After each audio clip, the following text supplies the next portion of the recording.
Good afternoon, everybody. We have got a great event for you today. We have 4 experts are going to share their winning strategies. Matt Brown, Tyson Clayton, Erin Swenlin, and Gary Fichardt are joining us. Want you to check our website, tradersexclusive.com, where we regularly post articles and video clips with valuable trading tips and techniques. There's also where you'll find the recording of today's webinar. And before we get started, I just have to do our disclaimer. So you should carefully consider whether trading is suitable for you in light of your circumstances, knowledge, and financial resources. You need to be prepared. You may lose all or more of your initial investment.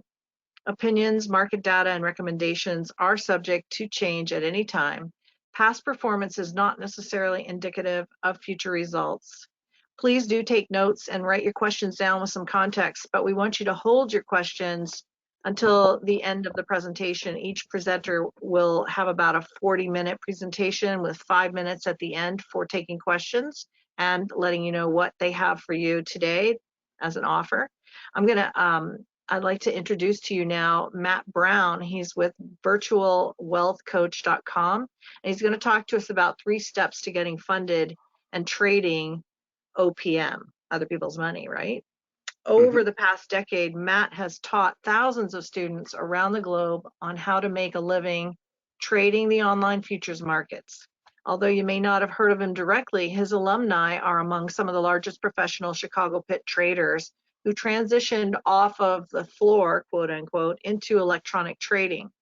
Some appear regularly on CNBC, while others run hedge funds, work for institutions, and others are simply homeschooling moms who just drive the kids to soccer practice. We all know that that's the biggest job in the world. So although it is nice to have high profile clients, the majority of his students and alumni are people just like you and me who want nothing more than the freedom to work when they want, where they want, how they want, and for whom they want. So I'm going to make Matt our presenter now, and he's going to bring it. Thanks for joining us, Matt. Thank you. Let me get my screen up here real quick. And when I do, if you could just let me know, you should be seeing my screen now. Do you see a blue screen? And I can you hear me do. okay? 3 steps on trading OPM success. Yes, sir. And I will mute myself and take it away. Thank you. Thank you, Sherry, and everyone over at Traders Exclusive for having me. I appreciate being here. We have a lot of materials to get through today, so I'm going to just jump right in it. And before I do, I just want to cover the fact that there are risks associated with trading futures.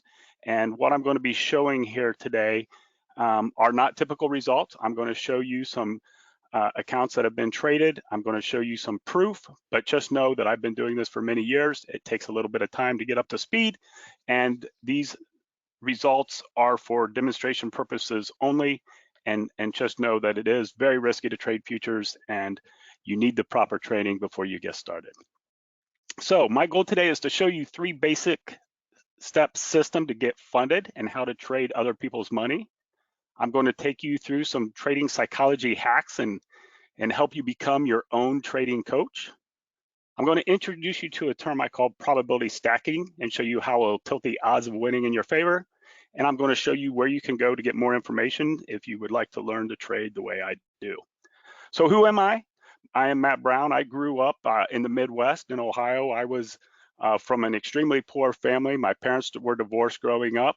I kind of fought my way through, elementary, junior high, high school, ended up doing okay in high school grade-wise, and I got a scholarship to attend Ohio State. I went on to go into corporate America, so it was kind of a rag to riches story there, just from the fact that I grew up so poor, kind of the south side of the tracks, and made it to college. I was the first one in my family to graduate. And, now I'm just an everyday father and husband, and I actually left corporate America and was able to start trading for a living. And as I was doing that, I started teaching students how to trade. And I didn't go into this education business with the intent of teaching others. I just was doing it for free out of Panera Bread in Dayton, Ohio back in the day. And I moved to the Carolinas. And when I did, some of the folks that I was just teaching on Saturday mornings wanted me to continue to teach them. So we started about 12 years ago, and I was just doing free online things. I've been probably trading and training online longer than most folks out there. I've been doing it for 12 plus years, and I've done all types of things as far as creating trading algorithms, systems, tools, live trading rooms, the whole gamut.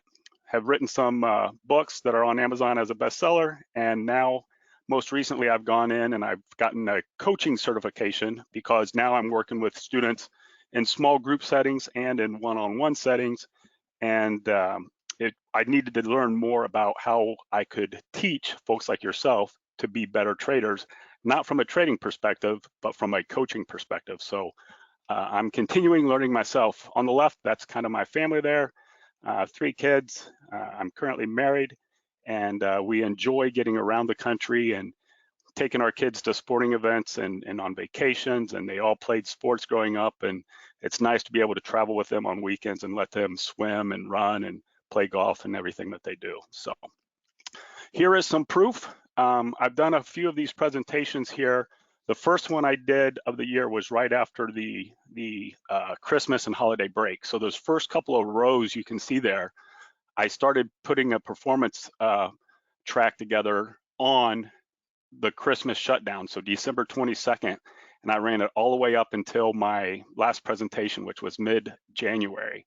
And so that's all the trading days you have over what they say is the worst time to be trading. And these are performance accounts that I'm going to show you how you can trade other people's money. I started off with a couple accounts and grew it into 3 accounts and then 6 accounts.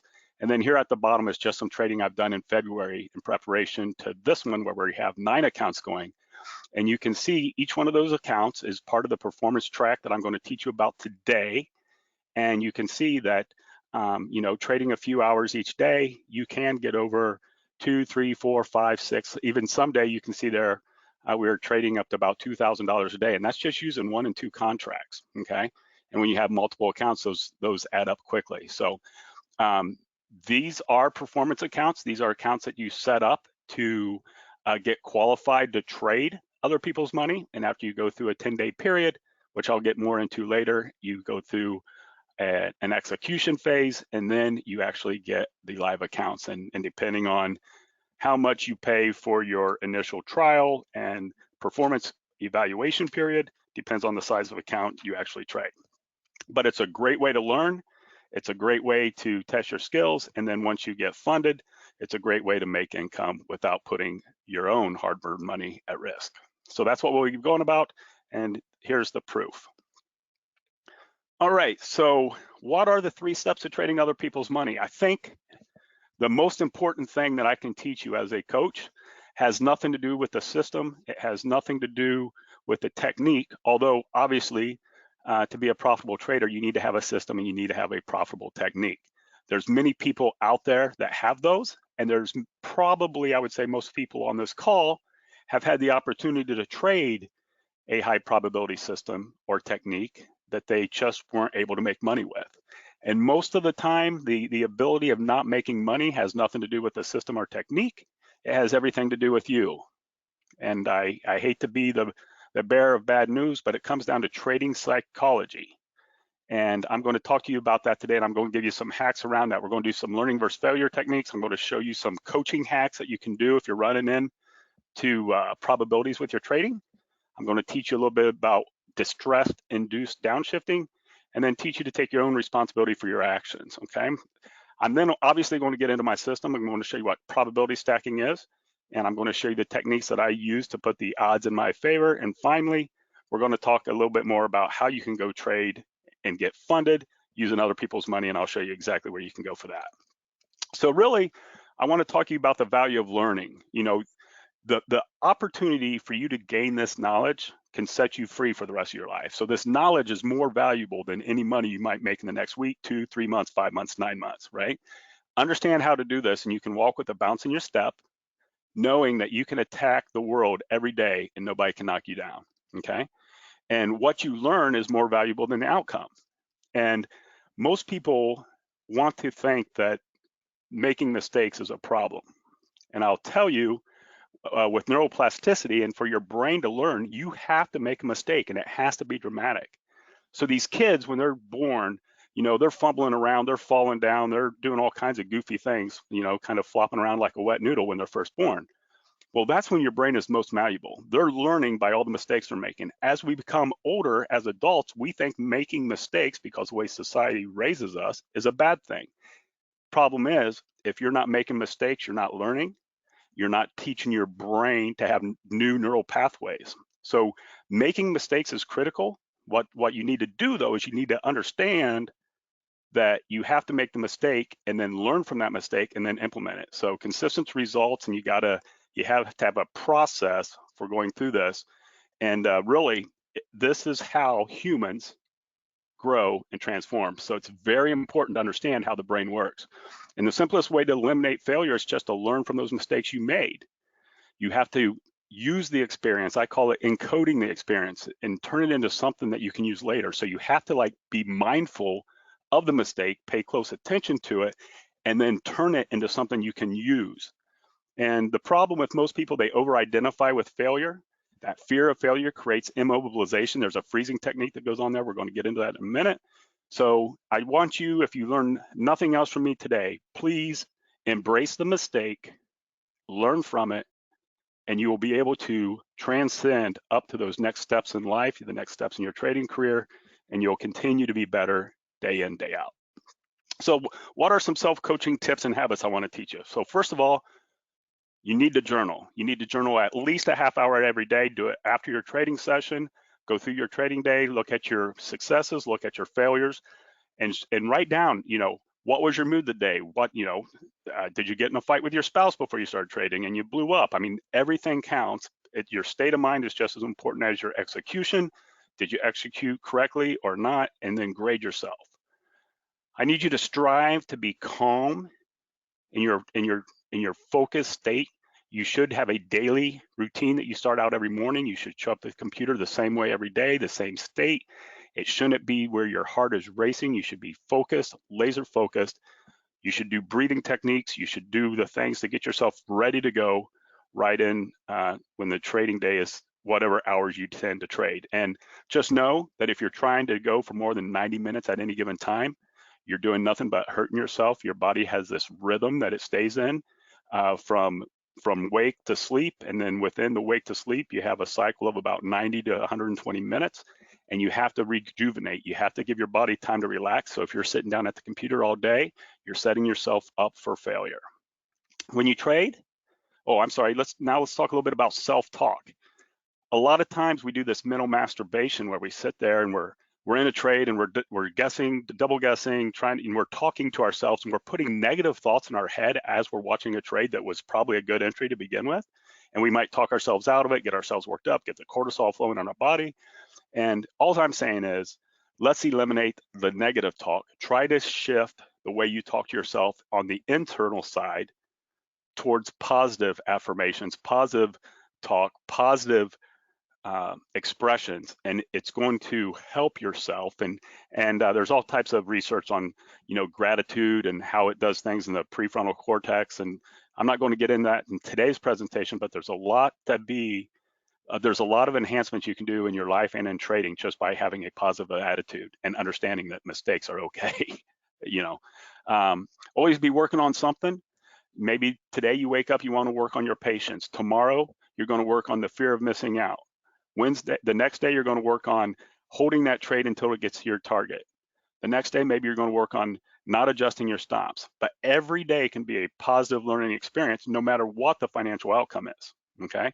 I need you to focus on your trading, not the performance triggers or the profit and loss. I need you to accept the fact that losses are going to happen. Just like every little building on Main Street, you have to buy inventory. Your inventory is a lost trade here and there. You have to have them, because if you don't have them, you're not pushing yourself. You got to be on that focused edge of discomfort. I need you to prepare your mind for stress, and stress is a good thing as long as it's not prolonged. Stress is a heightened awareness state. I need you to avoid distress. And one thing that I like to do is I like you to visualize things going wrong for a minute and how you can react to those things. Set yourself up for the failures, so when they happen in real life, you're prepared for them. It's not something that freaks you out. You can adjust, you can move on with your trading. And distress Distress is where things go awry. Okay, here's the best way to I think about distress. Distress is where you have this threat, and it can be a real threat that's really happening, or you can just get yourself worked up in a frenzy and it's not really happening, right? But you get yourself worked up into this heightened state, and these chemicals are flowing through your body. And we're going to talk about the rat brain here in a minute, but you get to delirious and you can't even, you end up doing things in trading that you don't even understand how you did it. And it's not till you journal at the end of the day, you're like, what in the hell did I do there? This makes absolutely no sense. And it's because you have chemicals protecting you. It's in our, it's in our DNA. Our bodies are built this way, but unfortunately, it's terrible for trading. Okay. So what is distress-induced downshifting? So that's this perceived threat, real or imagined, and you get the sensory input. The reptilian brain, the smallest, the fight or flight brain is right on the top of your spinal cord. And what happens is it reacts subconsciously in a lot of situations. And what happens is your emotions overtake your thought-provoking brain. So think of the triune brain theory. It's like you have these three brains. You have this rat or reptilian brain, you have this mammalian or emotional brain, and then you have this outermost layer, this logical brain. Well, the problem is with trading and when things stimulate you that create distress, the fight or flight mechanism, the flight or fight or freeze mechanism takes over. This adrenaline and cortisol starts flushing through your body. You're on tilt. You really don't know what happens. And the signals don't even get up to the point where you can think, right? You got an emotional piece that might get it, but it's really that rat brain in you that's taking over and putting you on tilt. And at some point, you're going to realize you're on tilt. At some point, you're going to notice it. And that's where I need you to immediately, and I call this an anchor. I need you to take notice. And what I do is I snap my fingers twice, clap my hands, head up, and I say, I got this. And what I do, it just throws me out of the funk that I'm in. I immediately know that I was on tilt. It allows me to take a couple of deep breaths, get myself straight, and get back into the game. And until you can recover that heart rate, and there's all types of information out there on breathing exercises. We're not going to go into it a whole lot, but every day I like to breathe in the morning for 20 minutes. I like to breathe in the evening for 20 minutes. And what this does, this puts your subconscious mind and rat brain on check, and that you actually can control your states with subconsciously without even mentally knowing that you're on tilt if you practice breathing. It takes about 10 weeks to get your body to do this. There are some good books out there on this. Dr. Leah Lagos, I believe is her name. That is one of my mentors that I use for this in her book. But there are some great books out there on how to breathe. And I do an HRV monitor in the morning too. And that's your heart rate variability, because I want to know how I can attack the day each day. And take those negative thoughts and reframe them. It's because thoughts lead to feelings, feelings lead to action, actions lead to result. And you're probably wondering, why am I putting so much time in this? Because this is the most important part about your trading. I'm telling you this, if you can learn to study some of these things I'm talking about, this can change your trading life. I need you to observe yourself, have discipline, get that definable edge in your technique, take responsibility for actions. There is no holy grail. Quit chasing this silver penny. Trust in yourself. You're going to get knocked down. Pick yourself up once you do. Create your luck by being prepared. Show up being prepared in the right state to trade. Journal your trades, journal the situation, journal your feelings. Don't panic. Take those deep breaths, diaphragmatic breathing like a baby. Watch a baby breathe. They don't breathe all slouched over and in their chest. No, their bellies are going up and down, up and down. You were born to breathe right. You just learned to not breathe over time. So chest out, breathe in through that belly, get that diaphragm moving, hold it. If you don't know anything about breathing, just use a simple 6 second technique. Inhale 6 seconds, hold at the top, exhale 6 seconds. That book I told you about, Dr. Laura, she'll teach you how to find your own rhythms to have your best heart rate so you can show up, and how to get yourself off tilt ASAP. So now what do we do at Newbie Trader? Well, what we do is we take a systematic trading plan.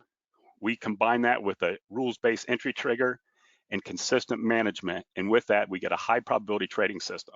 It's going to lead to practice of patience, discipline, and confidence. Virtualwealthcoach.com, that's a site I want you to look at.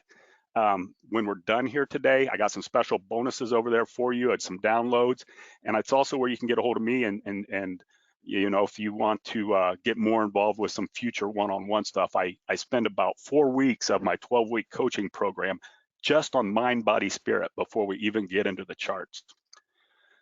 What is probability stacking? So probability stacking, it's Bayes' theory of conditional probability, and what that basically says is, hey, if you take two independent systems that have successful probabilities on their own right, and you combine those systems, when you put them together, you got an overall higher probability system.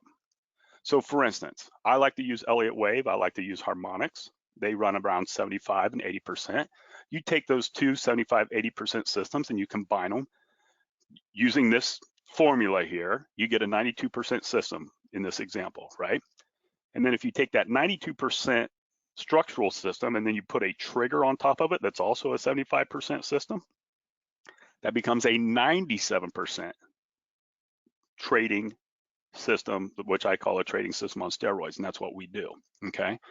So you take a couple of high probability systems and then you throw in, you know, levels that you want to pay attention to, and then you're going to have success. So one thing that I like to give my traders every day, all my customers, they have what I call my daily inflection points.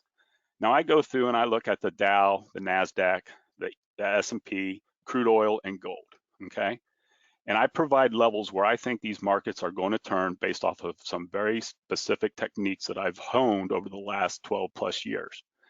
And this is an example of just 3 days of trading here on the ES.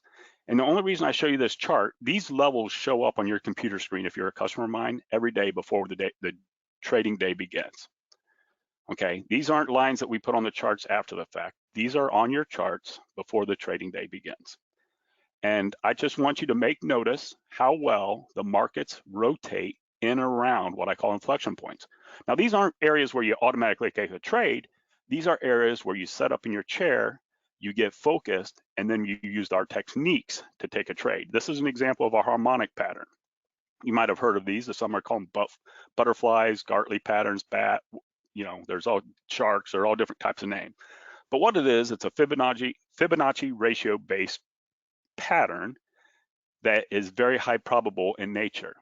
And I take this pattern and I also combine it with Elliott waves. So if you look at this chart, you see this thing that looks like a butterfly picture-wise, which has its own meaning. We're not going to get into how to trade them today, but we take that. I spent a whole week just on harmonics and I spent a whole week just on Elliott wave, okay? But you combine them and we like to trade waves 3 and waves 5 of the Elliott wave. And ultimately we like to trade wave 3 of 3 of 3, which is the third wave of the third wave of the third wave. And you use that coming off of a key pattern like a harmonic.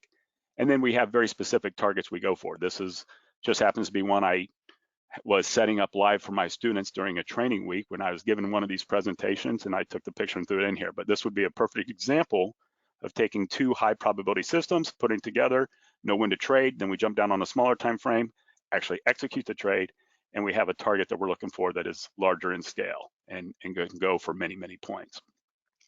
And this would be the smaller scale trigger. I call this a fractal tool.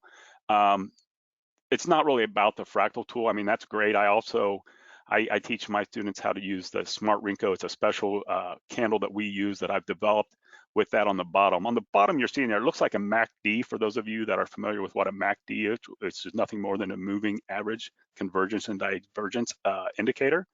Well, that's not a simple MACD. Normally MACD is based off of price. What you're seeing down there is a MACD, but that is based off of what I call delta. I actually look at the individual price actions at a level in a candle, and I measure how many people are hitting the bid, how many are hitting the ask, and I track that, and then this is a MACD based on that. So this is another proprietary indicator that we use in my students, but it's very helpful for us timing our trades and getting those success. So again, you take this trigger and you put it on top of, you know, the harmonic and the Elliott wave, you have a very high probable system. Now you're going to lose, right? Nothing's perfect, but it puts the odds in your favor. And I showed you earlier how I go out and gave you proof using this technique, trading one, no more than 2 contracts, and how you can amass, you know, hundreds, if not thousands of dollars on an individual account. And when you're using other people's money, it kind of frees you up a little bit emotionally. So how do you do that? Well, I use a company called Lilu. And if you go to that website that I gave you, if you go to the virtualwealthcoach.com and you sign up over there, I can actually, at times I get these discounts for Lilu, and I'll pass those discounts on to you if you're on my list. And, you know, hopefully you can sign up and you can go through this evaluation in less than 1 month. So you'll, in this example, you could trade up to 8 contracts. I don't recommend that. They have a profit target where you make $3,000 and you show in proof and you're good to go. They give you what's called a $2,500 trailing drawdown on this particular account. Now this is good, but that trailing drawdown is very, very tricky. In fact, when I first was signing up with Lilu, I blew up an account or two because I didn't realize that it was a trailing drawdown. I thought I had a $2,500 stop. And what happens is, let's say you get up to $3,000. Well, the drawdown is intraday, so it's based off of a high, less your commissions that you might have trailed up. So it's not really a 25. Anyway, long story short, it's a trailing. It's not a $2,500 but they do have one. I think it's called the Glide, which is a static. It starts with 650, and it's a much cheaper account. But long story short, you pay a monthly fee. You go out there, you get certified. You have to trade a minimum of 10 days, and then you go through the process about getting funded with that. Here's 4 books I want you to take a look at. Again, if you take nothing else from me, take a screenshot right now, because these are probably the 4 most important books that you're going to get around trading if you buy into my style. And my style starts off on the far left, The Hour Between Dog and Wolf. This is a great book that teaches you all about those chemicals that flow through your body, and they do it in a trading environment. And so they'll teach you about cortisol, they'll teach you about adrenaline, they'll teach you about, epinephrine and all those things. And it's really cool if you understand what's going on in a chemical wise in your body, and it helps you make sense of the craziness that you possess within you, right? So great book. That's all about being mentally tough and focused and understanding the chemicals that flow through your body. The next one is Elliott's Masterworks. Again, this is going to teach you a little bit about the Elliott Wave principles and what you need to know there. I think it's a wonderful book, and it's I keep it simple. They go into a lot of detail. I just do a simple 1, 2, 3, 4, 5 ABC type patterns. That we're not going to get into impulse wave and corrective waves and all that, but just know that if you do come along with me, I can teach you everything you need to know about Elliott Wave, at least for the way we use it. I should pause here for a minute. I'm talking fast. I'm going over a lot of material. I'm introducing you to things today. I'm not expecting you to necessarily walk away from here and be an expert trader. If you came to our presentations today and think you're going to walk from here and be an expert trader, let me give you some reality. It's not happening, okay? What we're doing is we're introducing you to our styles. And I really believe in Fibonacci. I really believe in harmonics. I really believe in Elliott Wave. And I really believe in market profile. There's the big secrets. Those are my 4 market structures. When I take you through my trading, I teach you a week on each one of those market structures. I spend 4 weeks on you. I spend a week each on 4 different big picture market structures. And then I spend 4 weeks where we're honing in on managing trades and having triggers based off of what we see on the setup, okay? Each one of these techniques, volume profile, Fibonacci, harmonics, Elliott Wave, they can be very, very complicated. What I like to do is I like to take the concepts, dummy them down into their basic form, because at the basic form, if I get 2 techniques overlaying, I already have the odds in my favor. Remember that Boyle's law is telling you about, Baines, as far as, the probability stacking. That's what I do. I stack the probabilities in my favor, and then I pull the trigger. And guess what? Just by being consistent in that very simplistic concept, it allows you not to get on tilt as often, because you know you're putting yourself in the right area to succeed. And then when you do get a little freaky on the inside, you understand how the chemicals are working in your body. And I'm going to teach you techniques on breathing and how to wake up each day and how to go through a morning ritual so you can show up for 90 minutes of focused trade and be done. Walk away 90 minutes later and go live your life. Trading should be a supplemental income to your life, your happiness, and everything you want. And you need to learn not to sit at a computer for 12 hours at a time. All right, so ditch the trading anxiety for good, right? Have confidence in knowing where you're on the right side of a trend, make decisive entries, improving your trading esteem by knowing where you are, taking signals like a winner. No more hiding your trades and results from your spouse, no more guilt around your trading. Auto signal entry, auto signal stops, that's what we provide. We have signals that show up. And the reason I teach and coach the way I do now, for 10 plus years, I've had these tools, and my students had varying levels of success. I would run a trading room, they would see me trade, I would talk them through, I provided all the learnings. But it wasn't until I started doing this mind, body, spirit thing, right? It wasn't until I stepped back and gave my students a reason to take a trade. So I started spending time on them, started spending time on market structure, and then I introduced my tool. You used to be able to go to my website at newbie-trader.com and buy my tools. I don't sell them over there anymore. The only way you get my tools is if you come through my coaching, because people were paying monthly fees to use my tools and they were blowing up accounts because they didn't put in the time and effort to learn how to become a master trader. And that's what I do. And this is one of my students here.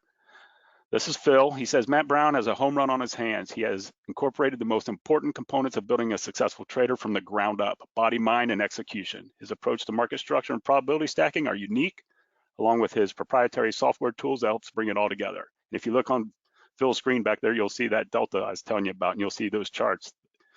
You know, I feel fortunate to have found Matt and the system he has laid out. Here's another gentleman. This is Henry. Henry says, my biggest obstacle prior to joining Virtual Wealth Active Trading Coaching was I never knew the rules or habits to follow before I started my day trading. My personal development from coaching has been very successful. I've learned to practice patience, be positive rather than negative. And I love the idea that focusing on one item keeps me from multiple tasking. I think it means multitasking, multiple tasking and making mistakes. In closing, I've known Matt Brown for well over 10 years, and he truly wants to help you succeed. My name is Henry L. I am 84, and I have traded for over 20 years. And finally, here's another gentleman by the name of Matthew here. Matthew says, before joining Virtual Wealth Active Trader Coaching, I was struggling to prioritize everything I had going on in my life. From a full-time job, a demanding home life with 3 young children, running 2 side business, investing and trading felt like a distant reality for me to implement. My trading activities had led me to a hiatus for several years, but I have always followed Matt Brown. When I saw he had developed this new program which combined personal coaching and trading methodology, I knew it was something I needed to do.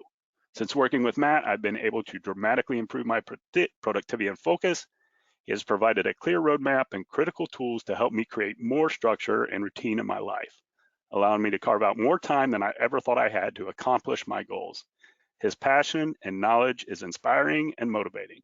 I have more energy and confidence to achieve my goals, and with Matt's help, I now have the knowledge to be a successful trader and provide more for my family with a reliable stream of income. So again, I don't have anything to sell you today, and that's not what I'm into. I trade. If you want to change your life, your trading life, if you've been struggling, if you want some hand holding where it's one-on-one, and this is not easy, I'm going to tell you I'm very demanding. I don't even accept your money to come into my coaching program. You have to apply.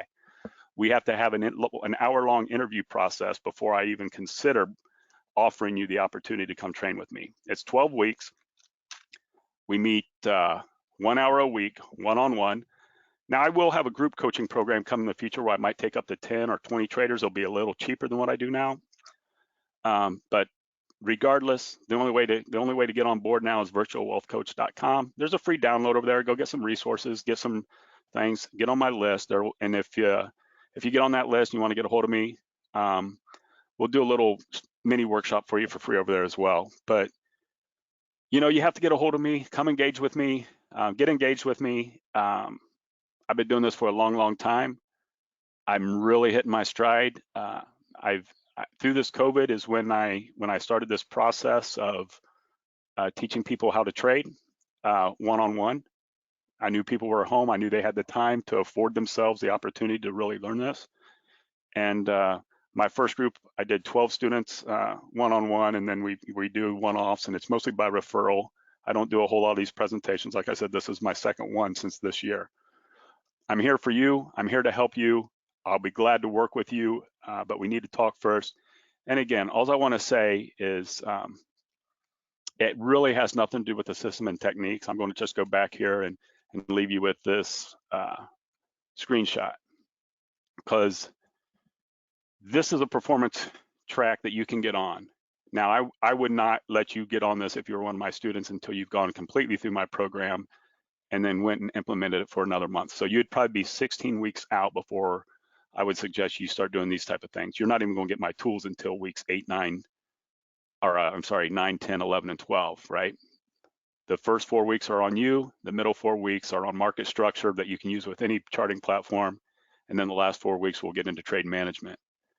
But if you'd like to trade 1 or 2 contracts a day and get those to bring in, you know, $300, $400, $500, even $1,000 per account, and you start stacking these accounts, it's only, all you need to do, right? All you need to do is believe in yourself, show up with a attitude to win, understand that mistakes are going to happen, learn from those mistakes and implement them, and you'll be well on your way to success. So with that, I'm just going to end this presentation there. I'm going to open it up for some questions. I'm going to just put it on this last page here, just so you know where to go. virtualwealthcoach.com. I really appreciate everybody for showing up today. I know time is your most precious resource. Quit doing what you've been doing if it's not working, right? Definition insanity. So hopefully I can help you. If not today, maybe tomorrow. If not tomorrow, next day. But send me an email, come visit me, and let's have a chat. Any questions? Is there a tab I'm supposed to be clicking to see the questions here? Actually, I'll assign them over to you. Ernest Hamilton's here. He says, I really liked your presentation. Is there a journaling website you can recommend? Stephanie asks. Well, I have a journaling program that I use through a third-party software. So yes, I can recommend it. It's called Journalytics, and it's through Peter Davies, who is also an excellent teacher. And it's an automated software that can actually hook up with your trading. So if you trade, I like to use NinjaTrader, and as you trade, it actually records your trades and it makes the journaling process real easy. You can hashtag along the way, and it helps you sort and put statistics to it. So yeah, just shoot me a note and I can point you in the right direction there. I think I do have a discount link for it as well. All right, I've posted your link in the actual chat for everybody. Is it Journalytics, Lytics? Well, I don't have it in front of me right now. I'd hate to. It's Peter Davies. Can I give them your email address? Yeah, absolutely. Yeah, I'm sorry, I should have had that on there. You can get a hold of me. You can get a hold of me, by the way, on Facebook at Matt Brown 411. Make sure you go to like Facebook pages, Matt Brown. I put a lot of those levels that I give my students a couple times a week. I'll throw them out there for you to use. So come follow me over there. You can get a hold of me. You can instant message me. You can Matt Brown at newbie-trader.com is my email. Or if you go to this virtual wealth coach, you can, or the newbie-trader.com site, either one, you can link to me and get a hold of me. Should be able to find me. Cool. Any other questions, guys? We got 5 minutes left for Matt. He can help you guys. Did you have questions? I kind of flew through that because we had a late start. So, but if let me use my 5 minutes and let me just talk to you a little bit more about breathing, okay? Because this I'll just jump in if anybody has a question. Yeah, sure. So let's just do a little breathing exercise here for a minute. And again, I think this is one of those things that can help you, when you're on tilt. Remember that distress conversation we were talking about? I was telling you that, sometimes your rat brain and everything's going on and you don't even know that you're in this moment of distress until after you've got a losing trade and then you snap out, right? Well, when you find that, let's just do a technique right now. If you would, just sit up nice and straight in your chair, the back against the back of the chair, don't slouch, shoulders back, head back, shoulders relaxed, hands down to the side, okay? And I want you to just take a real nice deep breath. I'm going to count it out. It's hard for me to breathe and count it at the same time, but I'm going to try. But breathe in through your nose and let your belly expand. And let's do this for a count of, we'll just do 5 right now. So in through your nose for a count of 5. 1, 2, 3, 4, 5. Hold it. Release it like you're blowing through a straw for 5. 3, 4, 5. Now do it again. This time when you breathe in, I want you to take that diaphragm all the way out, and I want you to breathe in positive thoughts.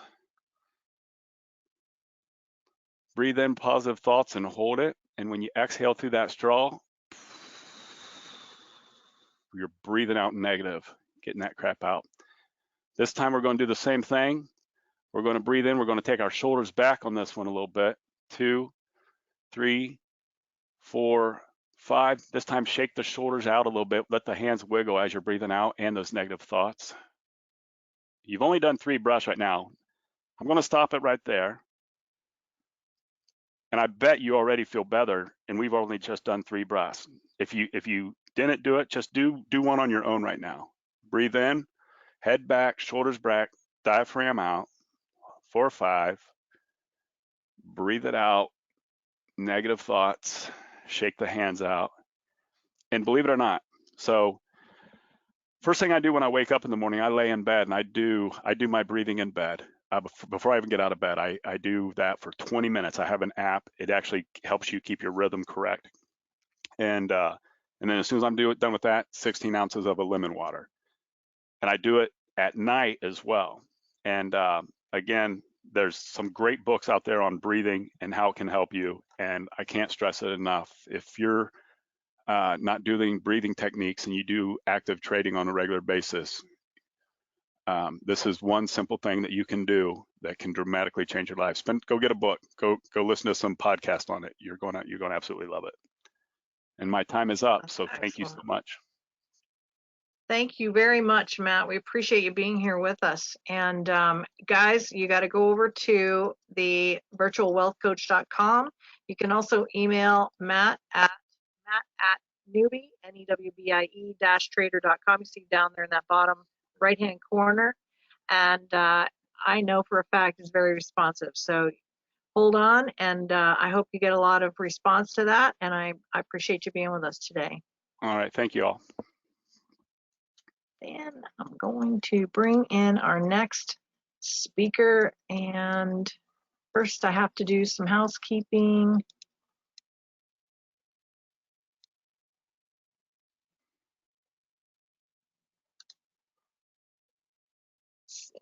Okay, so we are at tradersexclusive.com. We will post a replay of this webinar. You just go to the tradersexclusive.com and you can go to /archived_webinars, or you go to tradersexclusive.com, then you go to the Trader Education Webinars, and then from there you can see the upcoming webinars. You can also see how to get to the webinars that we've already held, which is the replays of today and the days before that. So right now I want to bring in our next speaker, who is Tyson Clayton. He's with Market Traders Institute. He's going to talk to us about trade like a market maker. And Tyson is a 20-year stock and option veteran and a 16-year Forex veteran with a unique eye for using automated systems to find setups before anyone else. Tyson loves to empower students to be in control, giving them the ultimate control over not just their finances, but their lives. These days, he's giving traders the competitive advantage with strategies and tactics he's used to profit from time-sensitive market setups inside his trading rooms. So let me just I see Tyson is here with us. I'm really glad you're here. You are self-muted at this point, I believe, so you'll have to unmute your mic. We see your screen, trading like a market maker. Thanks for joining us. Yes, thank you. Welcome, everyone. Hopefully you all can hear me. I typically do webinars. I could see the chat, but I assume all is coming through clearly. It's good to be here. I'm in Minnesota, so it's a little cold, but I enjoy what I do. I want to make sure as we get going, we are going to dive into the markets. I'm a trader. A trader trades, so we're going to be looking for some trades today. Actually, I have one of my favorite trades setting up right now, and I'm excited about it. But I want to make sure that everybody understands there are risks involved and associated with trading and investing in any asset class. Make sure you're aware of those risks. I'm not here to give you advice or trade for you. I am not a commodity traded advisor, but I am a professional trader. I've been doing this for a long time, and I always ask the question to my students, what is the purpose of the reason we do what we do? What is your purpose? And I think that's important, but I think it's also important for you guys to understand my purpose. And why I do this, because I'm kind of a natural skeptic. So if somebody tells me, hey, I've got this amazing thing and this is great and you got to come join me, my skepticism flag comes up and says, well, wait a minute, what's the deal? So I'm going to tell you guys my why. I've been doing this for trading and investing for 20 years or over 20 years now. I'm this dude right here. That's me. This is my team. We've got an amazing team at Market Traders Institute. I didn't learn how to trade or learn how to do everything that I know how to do with Market Traders Institute. I brought a lot of skills and a lot of knowledge into the business, but I've been with MTI for about 6 years. I've created all sorts of products that are built around trading within the Forex markets, but also cryptocurrencies and stocks. I am the creator of Market Traders Institute Supply and Demand, indicators and strategies. In fact, today I'm going to give you guys, everybody in the room, an opportunity to get a bonus from me and have automated supply and demand levels indicate for you, which is huge. The ability to see those levels. Also developed a strategy called Accelerator Super Cycle, and kind of my claim to fame within MTI is my trading room called the Money Flow Trading Room. And I love this business, but here's my why. I do this for a couple reasons. One is there's a selfishness to it. I do this because I love the markets. Years ago, I decided that this was the way that I wanted to learn. I wanted to provide for me and my family. I'm the sole income provider for me and my family. And but here's the deal: it wasn't always easy. In fact, it was very hard at first. I'm sure there's a lot of people in this room that would second that. This business.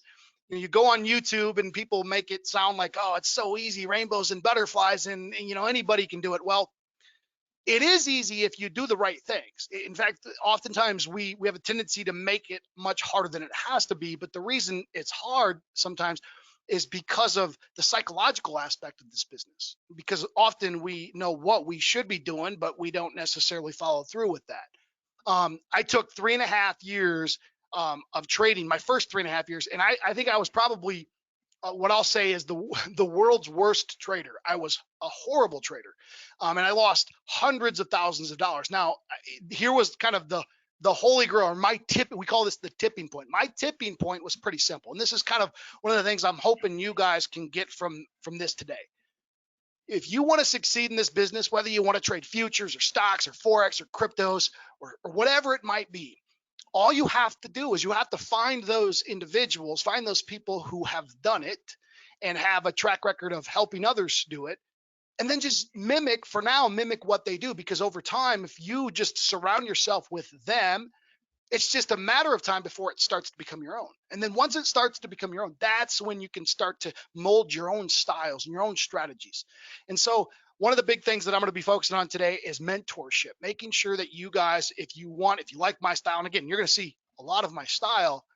If you like this style, I'm going to have an invitation for you guys to come and join me in my trading room that I put on every single week. You guys are going to get some free tools today that I'm going to give you. I'm going to give you some indicators for being here if you decide to join me. But so there's a selfishness of me being here because I get to be around some of the best traders who I see as the best traders in the world. Gary Fichardt, the FX Big Dog, the Currency King, Chris Pulver, the FX Chief. These are some amazing traders, and I get access to their minds. I get access to some of their developers. So that's kind of the selfish reason.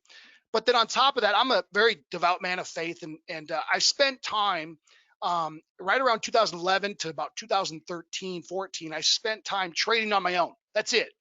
And what I realized was when I was in front of the charts, everything was all right. It was good. When I was trading, it was good, but trading can be a lonely business. And, in scripture, it says, iron sharpens iron. It says we should commune and be around other like-minded individuals. And I believe that within the markets also. And what I noticed was I felt as if I was serving kind of a fraction of my purpose when I was trading on my own. And so I feel as if I have to, I'm not just meant to learn this skill, generate income for me and my family and do well. I'm meant to pass this on, and hopefully you can get some of that today. So, but I'm also here because, and this is kind of the crux of it all. If I could see you guys responding, I think most of you would agree with this. I do this at the core. I do this for one reason. It's because I love freedom. Guys, I really, I'm just a lover of freedom. And I think the markets, if done right, can be the greatest business and greatest way to help individuals become financially free. And that reality is true. It can happen. And I ask my students all the time, whether we're going through good times or bad times, I make sure my students understand to remind themselves that somebody's making money today, right? And that might sound kind of maybe dumb a little bit, because some of you might go, well, yeah, obviously somebody's making money, Tyson. But sometimes we need to remind ourselves of that, even if we're not, because the faith in what we're doing is important, and we can't forget that. And so we have to remind ourselves that somebody's making money in the markets today. And the reason that's important is because as long as we still believe that this is a transferable knowledge, a duplicatable skill, then you know what? If somebody's making money today, then why not us? So if you think about that, so I used to remind myself, in fact, I wrote those two things down early on in my career. My mentor told me to write those down. He said, Tyson, listen, write down somebody is making money today, and this is a transferable skill.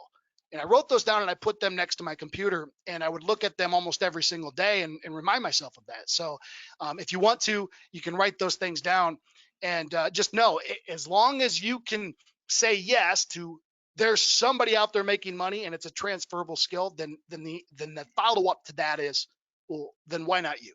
And so I'm glad you guys are here. I'm excited to be here with you guys. We are going to dive in. We're going to talk about currencies today, but the things that we're going to talk about can be applied to really any market. I like the currency markets, especially as new traders, if you're newer, but the currency markets are really a great arena, a great asset class for any type of trader.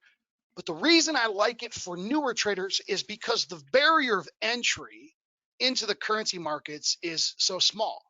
I have traders that have eventually become really, really high quality, astute traders that started out with like a $200 or $300 account. They start out very, very small, and because it wasn't about making money for them at first. It was about learning patterns, learning formulas, learning processes that can be duplicated. And that's really everything we do at Market Traders Institute. Everything that I do within my trading room is about following duplicatable formulas, because we believe, and I believe this at the core of who I am, that success isn't based upon luck. It's not me catching the next GameStop stock to rally up in the short squeeze. Yeah, that might sound like fun, but I can't duplicate that. Success is about doing something that can be duplicated. And so success is a formula, and it's not a fantasy.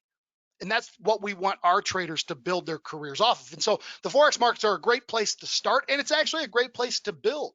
And then from the Forex markets, you can kind of build into whether you want to, again, trade options or stocks or futures. I'm a huge stock options trader, and I'm also a very big cryptocurrency investor. I'm not a fan of trading cryptocurrencies. I know there's some people out there that love it.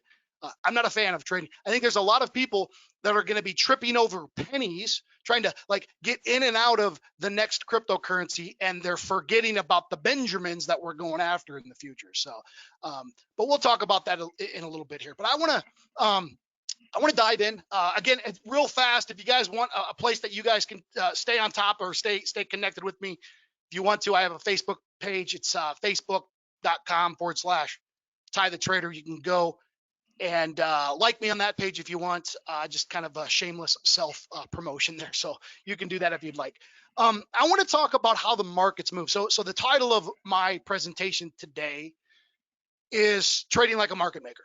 And it's kind of funny because, That's the desire of everybody. And I had this thought early on in my career. My mentor kind of challenged me to think about, he said, Tyson, think about who actually makes money in the markets. Because this is a zero-sum game. This is a battle. We're in a battlefield every single day. And for every, and some people don't even like to think about this reality in the business, but for every winner, there's a loser, which means you're going against somebody. So, and the market makers are doing the same thing. And the market makers, so the core of the individuals making money in the markets are not novice traders. It's not retail traders like you and I. It's market makers. Now, some of you in the room might be like, well, wait a minute.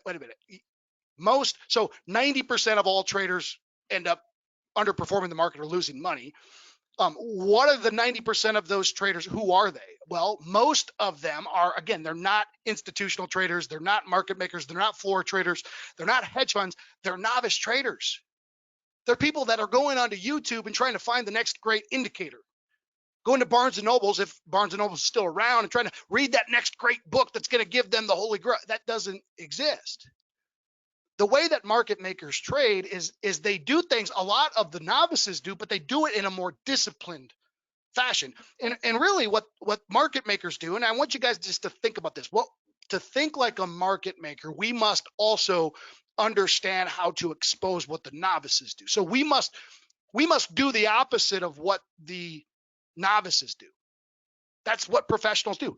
The market maker every single day comes in and says, I know for almost certainty that the retail novice trader is going to lose. So therefore, I just need to find out what they're doing and do the opposite. I know that sounds kind of ugly, but here's the choice we have. We can either accept that fact and say, okay, that's real. And if we don't like it, then we get out of this business, or we can accept that fact and say, oh man, I don't like that. And we can join them. And the only way that you and I can join them is we have to understand what they're doing. And there's a couple things that they do. They ask themselves the same questions that all of us ask ourselves before we place any trade. And these are kind of the core three foundations that every trader in this room, before you place any trade on any asset class, these are the three things I need you to ask yourself. Number one, what direction?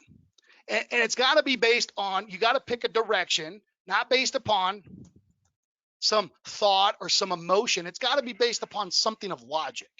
And that's another really big thing I'm going to challenge everybody in this room to think about today. Is your strategy duplicatable? If you have a massive win today, last week, last year, it doesn't matter. Is that something that you can duplicate tomorrow? Because if it's not something you can duplicate tomorrow, then you better hope that you made enough money in that one trade to cover you forever, because you can't duplicate luck. So we must trade something that we can do consistently, time in and time out. So what direction? I'm going to show you one of the core ways that we define direction at Market Traders Institute, and it's with Fibonacci's. It's with wave analysis. And one of my colleagues is going to be on here in a little bit this afternoon, Gary Fichardt, who is one of the masters within wave analysis. But this is kind of an idea of that. I'll give you guys a kind of a core breakdown of it. But what direction? So the second question, after we define direction, whether you use a moving average, an oscillator, price action, candlestick formations, whatever it might be, it's got to be systematic, okay? And I'm going to show you the way that I do it. Number two, we've got to say where to. And again, this can't just be some idea of some elusive level that we think we're going to, I'm going to buy stock XYZ at $15 and I'm going to sell it at 100. Well, why? What is this based on? Or I'm gonna buy the pound New Zealand and I'm gonna sell it at, I think it's going up to 210. Well, okay, cool. Maybe it is, but why? We always have to ask the question why, and it's gotta be applied back to something logical, something technical within the charts. Or it can also be applied back to something maybe there's something fundamental happening that's going to take it up to that level, but it can't just be based upon a feeling of what we think is going to happen, right? It's got to be something that can be backed up and then duplicated. All right. So number three. And these are the three core questions, guys. No matter who you get with as a mentor, no matter what strategy you look to trade, it's what direction. Okay. Once I know we should be going in that direction, where are we going to move to based on logic? And then where am I wrong? If you follow these three steps, and you base these 3 steps and you answer these 3 questions the same exact way every single time based on logic, and you look to trade in the direction of the highest probability move, and I'm going to talk about probability here in a minute, to trade in the direction of the highest probability move, and you don't over leverage, you allow yourself enough room to allow the trade to work out, yet you have enough reward in comparison to risk. You make money over time. Let me say that one more time.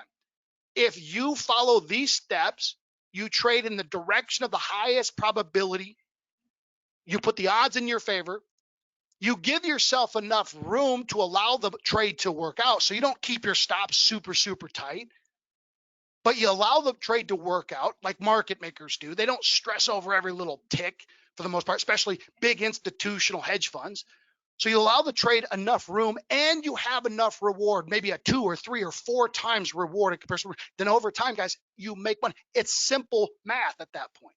You make money. And so I want to talk about what you're seeing on your charts right here. This is the Great British Pound versus the New Zealand. Anybody who's not familiar with currencies, again, it's one of the coolest assets to trade because the barrier of entry is super low. It's easy to get involved. The platforms are typically free to trade in. And really what we're doing, and the other cool thing is this, you're always trading in pairs, which means if I'm going to buy the pound New Zealand, I'm buying pounds and I'm selling New Zealand. And I know that may sound very obvious to a lot of people in this room. But well, again, Tyson, you're saying these things that are so obvious, but we've got to remind ourselves of that. And I'm going to show you an example of why we have to remind ourselves of that today. So I'm going to look at the pound New Zealand here, and let's say I'm going to buy the pound New Zealand. Well, I can't just convince myself that the pound is going to be strong. I've got to also convince myself, in addition, that the New Zealand is going to be poised for weakness. And that's something we have to always think about because they're trading in pairs in relation to each other. So, but I want you to think, I want you to look at some of this technicals, right? So I'm a big fan of technical analysis, Fibonacci, wave analysis. And I'm also a huge fan of supply and demand because the market makers answer all of these questions here. But what they do better than anybody is they buy low and sell high. And they buy low and sell high when they know that the probability is within their favor. But that's the key, is it's understanding when Tyson is the probability actually in our favor. And so Fibonacci's allow us to get an idea of when the probability is potentially within our favor. So here's an example. So starting way back here, this is about a little less than 2 years ago. We had this big downswing, and I just kind of plotted, this is just a trend line. You could see a swing high to low, and we're moving kind of in this wave process. And this trend analysis 101 would kind of tell you, as long as price doesn't break below this low right here, I know this is a longer term kind of horizon, but as long as price doesn't break that below that low, then technically based upon these swings, price should have more of an upward trajectory. So just based upon that, because again, higher highs, higher lows, longer dated chart tells me we're moving up. But beyond that, what I really want to focus on is I want to focus on this red line right here. This red line right here is what's called the 382 retracement level of this Fibonacci sequence down. So this is a Fibonacci swing down. Price put in this high, and it went from an A, B, C, and then it fell down to this D extension right here. And price fell and put it in that D extension. And when it fell, then what happens is after it falls and puts that D extension, it creates a new A, B sequence. Now, why is this important? Couple reasons. Because when price hits a D extension, think about the name in itself. Extension. Price is extended. It's an indication that price has become more extended. And that's the beautiful thing also about the Forex markets, is that the Forex markets are an oscillating market. Okay, I'll give you a quick example. If I'm a stock trader, I'm a fan. If somebody comes up to me and says, hey, Tyson, I want to trade stocks. Awesome. I think you should be only a buyer, at least for your first 5 years of trading stocks. Don't try to short stocks. Well, why, Tyson? I heard there's a whole lot of money to be made on the downside. There is potentially, but we have hundreds of years or 100+ years of history showing us that stocks go up. So just by buying stocks, you're going to put the probability in your favor. So I'm not saying you can't make money on the downside, because you can. But just based upon probability, you're going to be better off by being a buyer than a seller. And so the reason why I say that is because the Forex markets oscillate. So when they go to extreme highs, then prices very likely, in fact, almost a guarantee, it's going to go back down to a low. And then when it goes to an extreme low, it's almost guaranteed that it's going to go to high. The pound New Zealand, as an example, and this is in theory, there's no guarantee, but in theory, the pound New Zealand is never going to go to 1 and it's never going to go to 4. It's going to, and that's a really wide range, obviously, but it's going to float between those levels, which is a good thing, because if we know it's going to oscillate between these levels, then you and I could take advantage of those extreme price moves. But how do we know if the price is extreme? How do we know if price has went to a level where we should start to take advantage of it? Here's how we know. We use probability.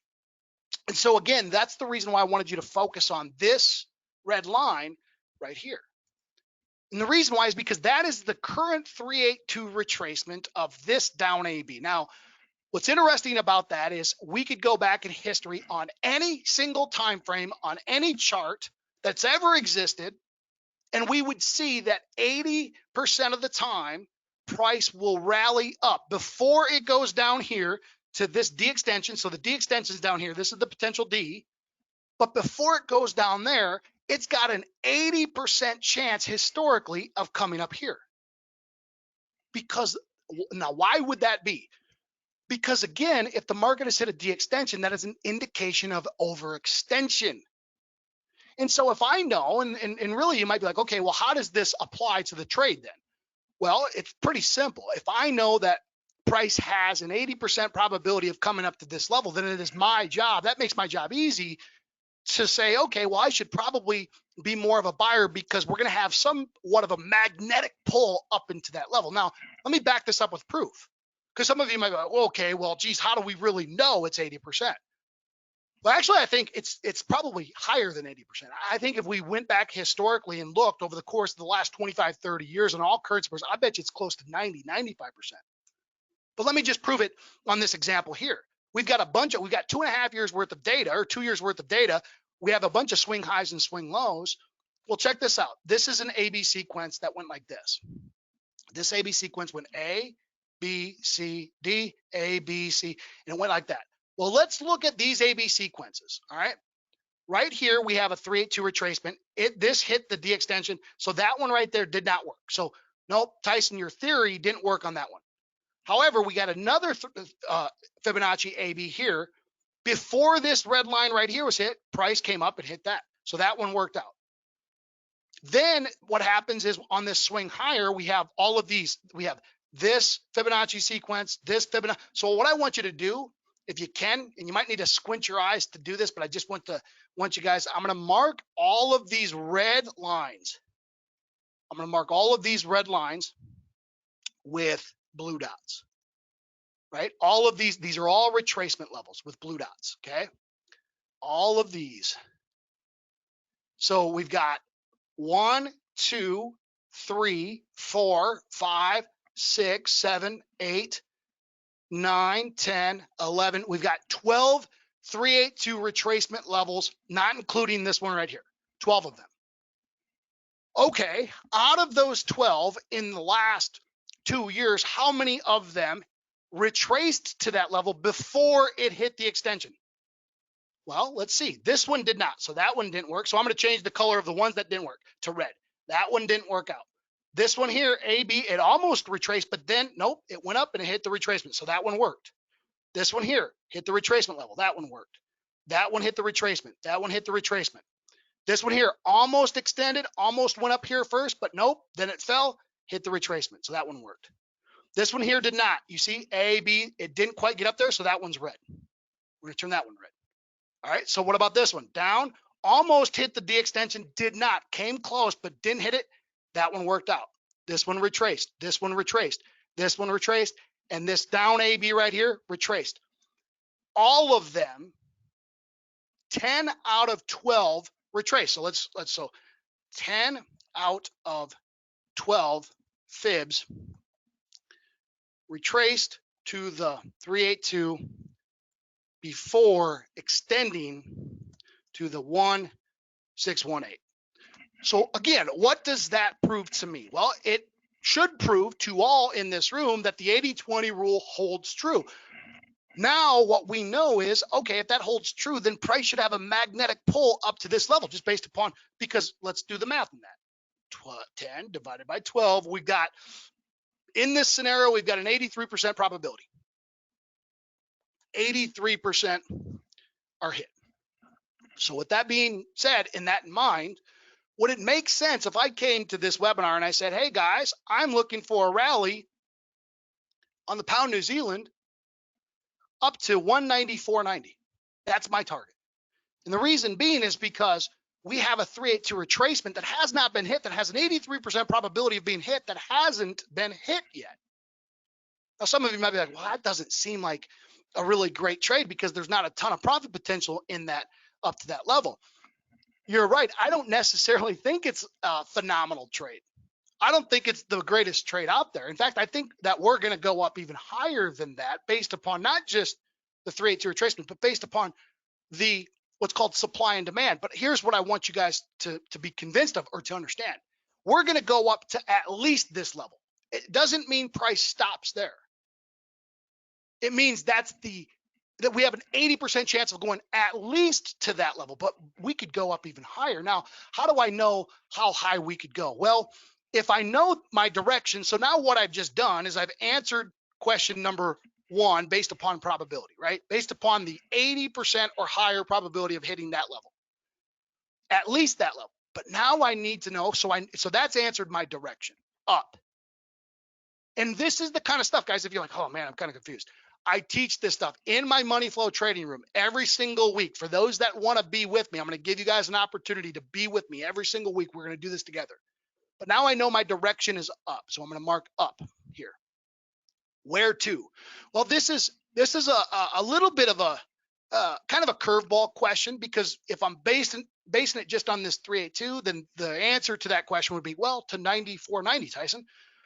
Yes, but I think we're going to get higher than that, not because of what I feel, but actually because of some additional Fibonacci sequences and additional what's called supply and demand. And so what I mean is, as price rallies up to that high probability level right here, it's not going to go in a straight line, right? It's going to wave up. And as it waves up, it creates additional Fibonacci sequences that look like that. So you see here, we're at A, B, C, we hit a D extension. And now we're in this new A, B, we've got our retracement, C, and it looks as if price may be making its trek from this C up to this D extension right there. So here's the deal. Yes, I do believe we're going to get up at least to 94.90, but I don't believe we're going to stop there. I believe that the market makers understand and know about this D extension sitting up here. And so my target is not going to be 94.90. It's going to be 1.99 overall. Part of the other reason why it's going to be 1.99 on top of this Fibonacci sequence is because that's also what's called a supply level. What I mean by a supply level is, if we think about when price last was up here, for whatever reason, we had big bulls come into the market and rally up. And then for a couple days, a couple weeks, actually, price based around in here was kind of at a kumbaya level. You know, if everything's kind of fair, everything looks good, bulls and bears are kind of happy within this area. And then price starts to break down. And right in this area in here, price broke down aggressively and started this downtrend. And price has never come back up and tested that level. So the theory, the idea is if price is going to move up, where is it going to move up to? It's going to move up, and this is a fact. It's going to continue to move up to a level where massive sellers are sitting. We'll tell you where are massive sellers potentially sitting? Right there. Why? Because historically, that's where a bunch of massive sellers started to step into the market and push the market down. So 199 is where I believe we're heading. Now, for this trade to work out, for this trade to come to fruition, I believe that one thing needs to hold true, and this is actually going to cap the trade off. So now I know, or I believe we're moving up, and I believe we're moving up to at least 199. Now, the last thing is okay, where am I wrong? If this is good, okay, we've got probability in our favor. So we're trading like a market maker because we're trading in a high probability direction based upon price should hit this 382. But it's not going to stop there because it's going to go up to this level, this D extension, and that's where a bunch of sellers are sitting. Okay, awesome. So, but where am I wrong? Because if I place this trade right now and I put my stop below this A, well, the problem with that trade is I'm risking 600 and some pips to make, this is like a 1-to-1 risk versus reward. That's not great, guys. In fact, that's not good enough for me to get excited about this trade at all. So here's one of the things that I'm going to share. In fact, what I'm going to do is I'm going to make sure that I'm going to give you guys an opportunity. I'm going to share these trades with everybody in the room. I'm going to give you guys an opportunity to respond at the end here. And I'm going to put the ball in your guys' court here in about 10, 15 minutes and allow you guys to respond. If you do, I'm going to share these trades, these live trades and these charts with you. But here's what I like. I like this potential C down here. So what we've got is, I believe that this is the C because we've got the A, we've got the B. This should be the C. And if that is the C, that should hold. So my stop, I don't need to place my stop anything lower than 89.30. And so now the trade becomes very simple, guys. It's this, and gals, it's essentially from current price or from today's high down to 89.30. That is my buy zone. Any place in here. And to take it a step further, I love patterns. And again, this is all stuff that we talk about in my trading room. This is all stuff that you guys are going to become masters at. And that's, let me just back up for a second. That is my goal. I want every person in this room, I want you to think about this. If your goal is to get to a point where you don't need me or any person ever again, then I'm your right person. My goal is to have you guys not depend upon me because I'm so awesome. No, my goal is to have you guys learn the processes of trading like a pro and then no longer need me ever again. That's the goal. That's the true goal, guys. Here's the deal. I love the pattern. This is called a King's Crown pattern that's setting up right there.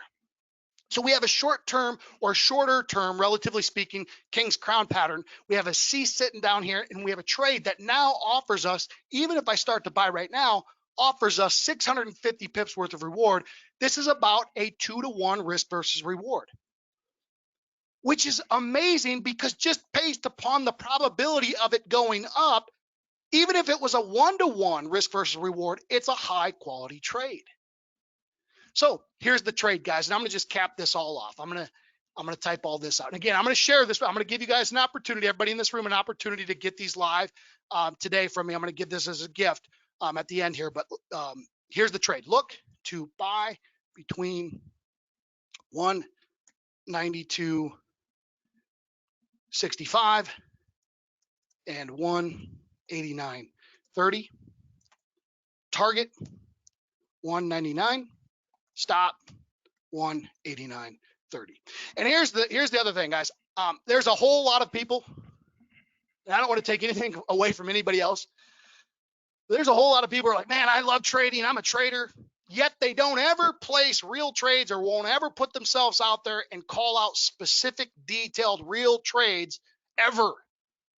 Unless you pay them a bunch of money. Guys, you paid me nothing. There's a real live trade. This is a trade that I'm actually going to take probably within the next few hours. I'm going to take this trade. I do think we'll probably get a little bit of a retracement, but I love this trade based upon the probability.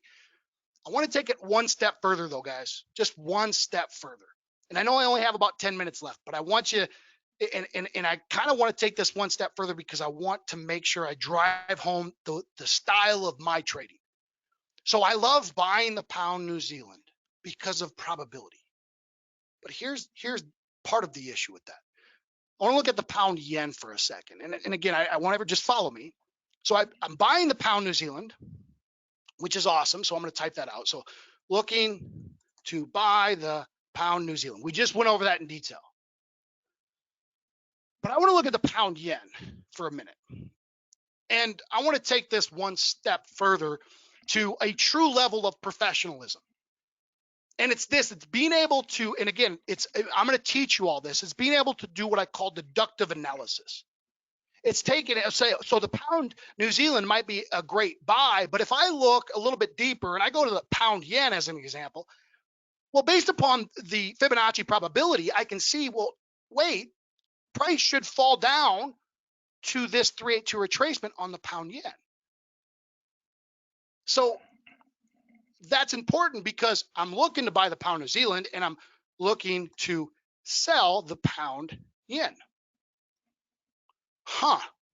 And actually, everybody, I could come up with a very solid game plan and a very, very logical reason to say, hey, I believe we should actually start looking to sell right now because I believe we're starting our wave, our trek down. You could place your stop above this high. We've got plenty of reward of 600 pips down to that level, risk of about 150 pips. This is an awesome trade.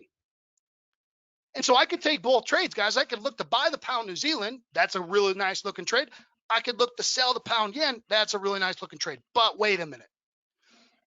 If both of these trades work out, what are we actually doing? If I take both of these trades at the same time, well, in one scenario, I'm buying the pound.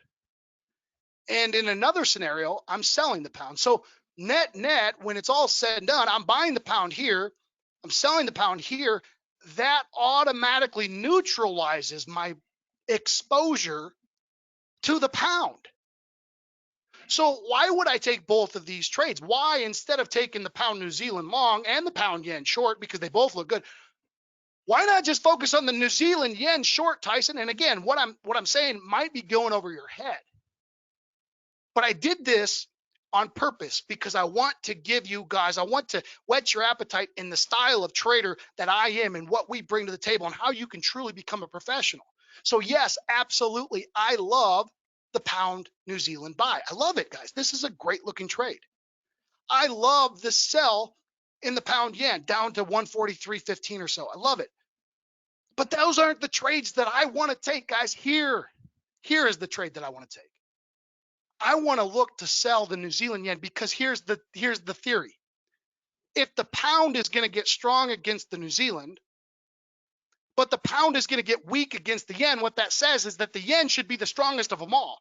And the New Zealand is going to be the weakest of them all. And if that's the case, then why not focus on the one that's going to be the strongest versus the one that's going to be the weakest? That's what we do as professionals. And so what I did before this webinar started is I said, I want to set up a trade that I could share with you guys, one of the highest probability, one of the highest success rate trades that I can find right now, and it's shorting the New Zealand yen. It's a trade that offers me over 3 times reward in comparison to risk, and this is how it looks. I want to look to sell, and if you guys can see, you might be able to see this little orange encapsulation here. This is what's called an automatic supply and demand level.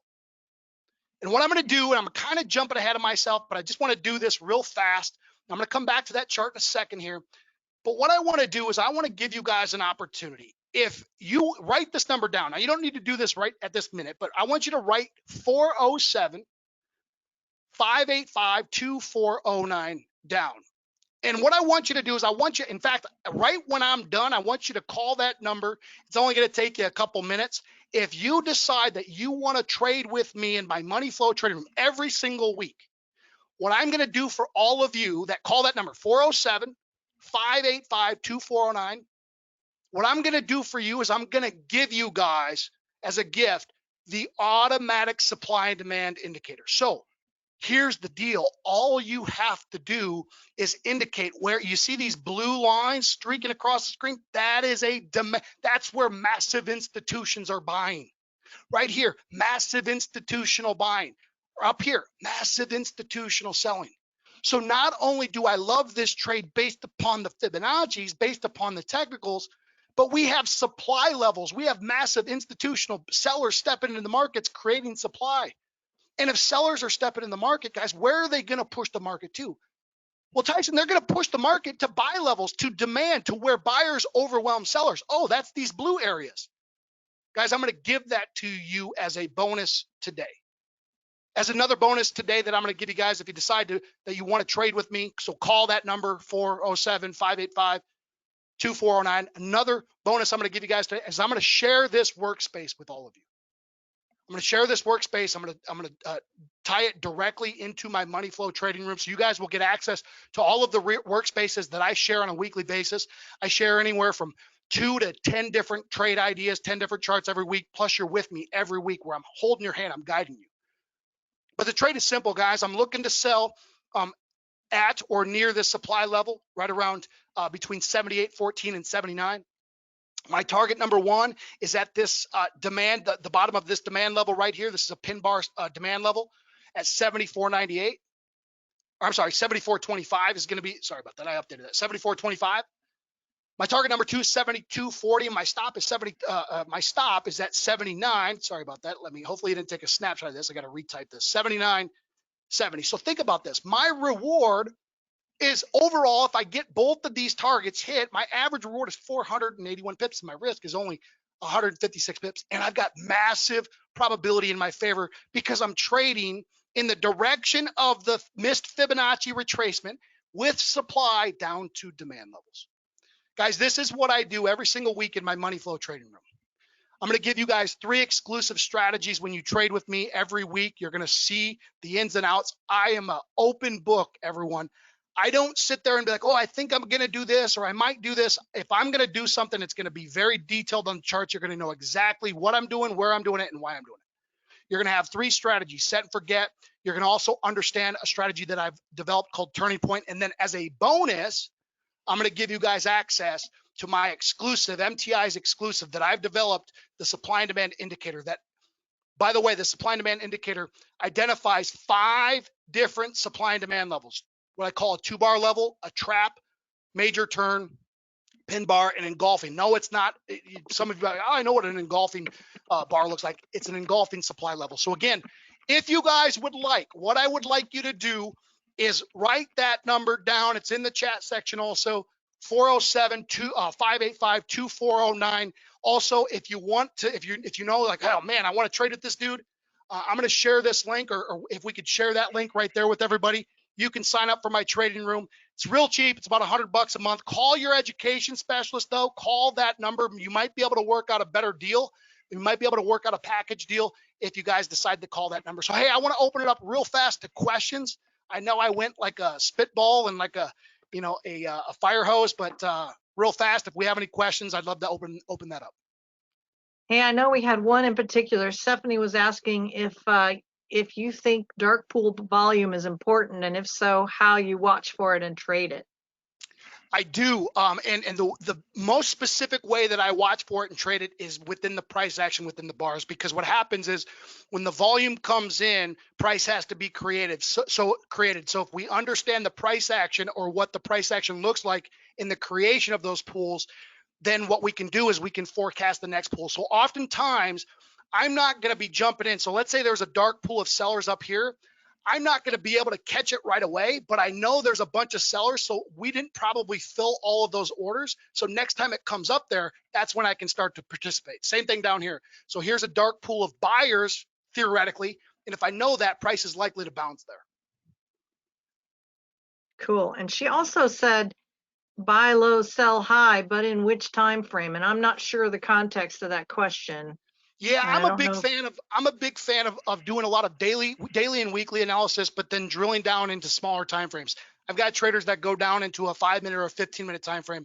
In this chart right here, you could take this whole concept, and instead of trading it like this, you could go down to a 5-minute time frame and scalp and maybe take 150 trades down to this level. Just know the direction we're moving in.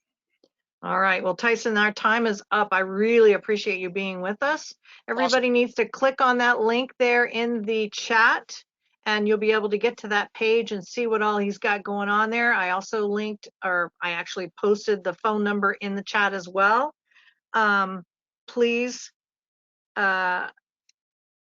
take advantage of that. And thank you again for being with us. Thank you very much, guys. You have a great day. Appreciate it. Okay, we are going to move on to our next speaker. And I just want to remind you that, let's see. Yeah, I want to remind you we are going to post the replay at tradersexclusive.com/archived webinars. And this is, you'll get to tradersexclusive.com, and it's over here on the right-hand side of the screen where you can see, visit our trading education webinars. And when you go to that page, you'll see our upcoming webinars. This is an old screenshot, of course. You click on the here, and you'll be brought over to where we've actually got them lined up there for you. You can just binge on them and take advantage of a lot of the offers that have been made there. And with that, I'm going to bring in Erin. She is of decisionpoint.com, Erin Swenlin. She's going to talk to us. It's all in the chart, all on the chart. She's the co-founder and senior technical analyst at decisionpoint.com and consulting senior technical analyst at stockcharts.com. Erin has a BA in mathematics from USC and MS in information management. Erin studies the trends and conditions of the overall market using exclusive indicators like the Golden Cross and Silver Cross indexes. Additionally, she instructs her readers and viewers on stock selection, entries, and exits, and provides 15 stock picks per week in her blog. Her free Monday trading rooms give real-time trading examples using viewers' symbol requests. So I'm going to bring Erin in now. Erin, thank you so much for joining us, and you should be able to share your screen at this point. Okay, let's see. There we go. Show my screen, main screen. Hopefully I'm showing the right one. Doesn't I can look like see your screen. Well, we're seeing all your slides. There you go. Yeah, But I can hear you really good. Let's see, main screen. Let me fix that. Sorry. There we go. That looks better. I should hope. That looks good. It's all on the chart. All right, excellent. Well, let me go ahead and get started. I am Erin Swenlin from decisionpoint.com. Today, I'm going to show you that it's all on the chart. You can use just a few very simple indicators on your charts in all time frames, and you are going to improve your trading success just by using those few simple indicators. And my readers and subscribers will tell you that they're pretty successful, and it does keep things pretty simple, because that's what I like to do at Decision Point. We want to keep it as simple as possible, and you can do that. You can keep it simple and make it worthwhile. So let's go ahead and get started. You kind of went over already my education. I did come up through the educational background of technical analysis. I didn't come from a trade desk or anything like that. I'm all about education, and my math background was really perfectly suited for the technical analysis field. I've actually been studying it 22 years, but in reality, I've been looking at it since I was in high school, and that's a lot longer. I won't give away my age, but much longer. I've studied under my father, Carl Swenlin. He's pretty much a tech titan in the business. You may have heard of him. And getting personal, education from him was really where I got a lot of it. But I am the vice president and senior technical analyst there. And then maybe you don't know, but on stockcharts.com, I have been a consulting senior technical analyst, and then I'm on Stock Charts TV. I host Decision Point Show and Chartwise Women. The cool thing is about Stock Charts TV, guys, if you go to stockchartstv.com, they just released an app that you can put on your Apple TV or Roku, and then you can watch as much technical analysis as you want. And we have some great people on that channel. So recommend you go and check that out. All right, so it's all on the chart. I'm going to talk to you about the components that I think are necessary for your analysis process. We'll look at some different time frame charts and what I mean by different time frames. I'm going to talk to you about how you can do some selection and the emphasis that you should place on the various indicators. And then I'm going to really drill down, and we'll start looking at some charts and some possible entries and exits and how I do that. So let's start off. I wanted to talk a little bit about market index indicators versus single indicators, because we're talking about putting these indicators on our chart. The single indicator is like your MACD. It is the on-balance volume. It is the RSI, the stuff you put on your individual stock charts. The market index indicators are really set up as your overall look, and they're typically indexes, meaning they take into account all of the components within an index. So you'll look at that one indicator and you can look at it across all of the components in one. So I'm going to really be concentrating on the single indicators. But decision point in our market analysis, we have many market index indicators and some really excellent ones. We just created the golden and silver cross indexes. I'm not going to really talk about that today. I just don't have time, but I recommend you go check out our website, decisionpoint.com, and you can learn a bit more about all of the indicators that we do use. So here's an example of an index indicator. You're looking at the percent of stocks within that index that are above their 20, 50, and 200-day EMAs. The BPI, the bullish percent index. You're looking at all of the stocks in an index and wondering if they are on a point and figure buy signal. So those are your index indicators. And like I said, I'm going to pretty much concentrate on the single indicators. So to me, the components necessary to do my technical analysis is, of course, you need price on your chart, kind of an obvious one, but you want to be able to see the trend. And you also want to know the condition, overbought, oversold. Additionally, I like to have you pretty much, I think everybody on their charts, most of them put a momentum component on their chart, and that's very important. Volume, of course, you want to take into account volume. Tyson talked a lot about that before me. And relative strength. So you want to know what a stock is doing relative to all of the others. I'm going to show you a few where I do add 3 extra indicators to test for outperformance, but it's only, to me, it's optional, because really, if you just have these few indicators on your chart, you're going to do well. And then you want to know internal strength. How is this stock reacting under the surface? And I have a component to talk about internal strength as well. So the first one is momentum, price momentum oscillator. You're going to see this on my charts. This is a decision point created momentum oscillator. It reacts similarly to the MACD and its companion PPO, but we prefer the PMO. Of course, we developed it. We think it is a better indicator.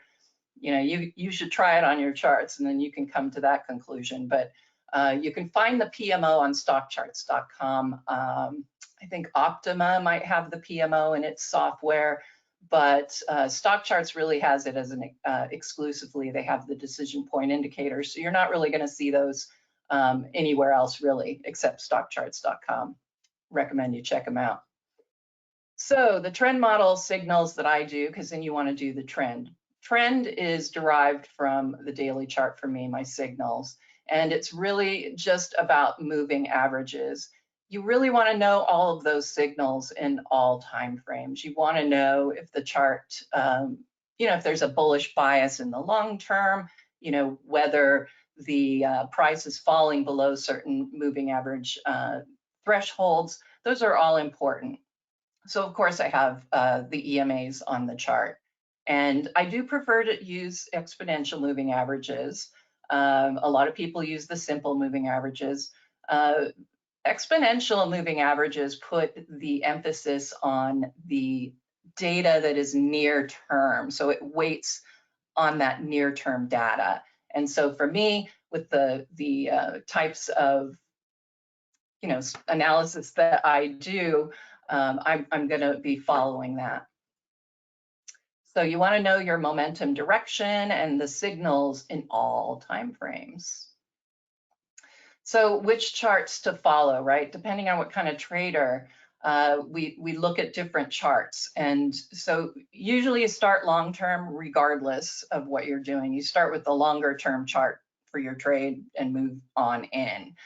For a long-term investor, this is somebody, you're looking at buy and holds. Maybe you don't have time to, you know, watch all of the gyrations day to day of a stock or even week to week. So you're going to watch your monthly charts and you're going to watch your weekly charts.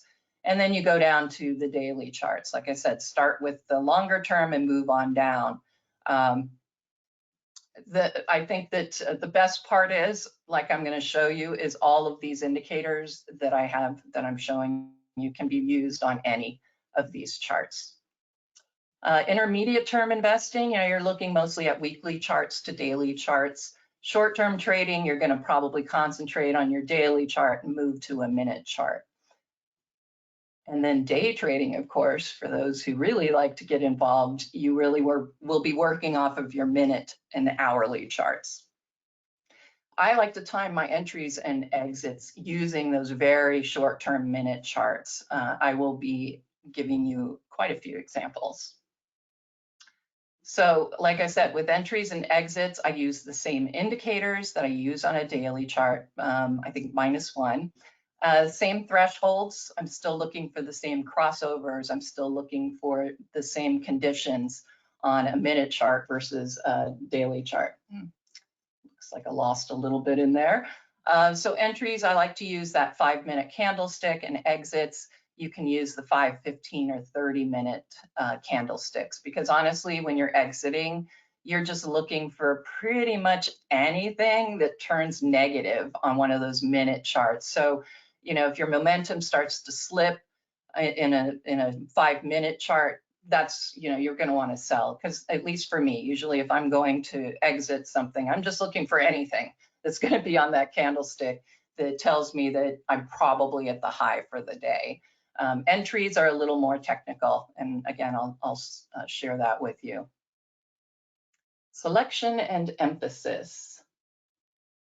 So I like to use all of those chart components that I'm talking about when I scan. So not only do I use them on the chart and see what they look like, but I scan using those same components, and that's going to give me my best possible trades. I am a momentum trader, so I'm usually catching something as it's picking up momentum.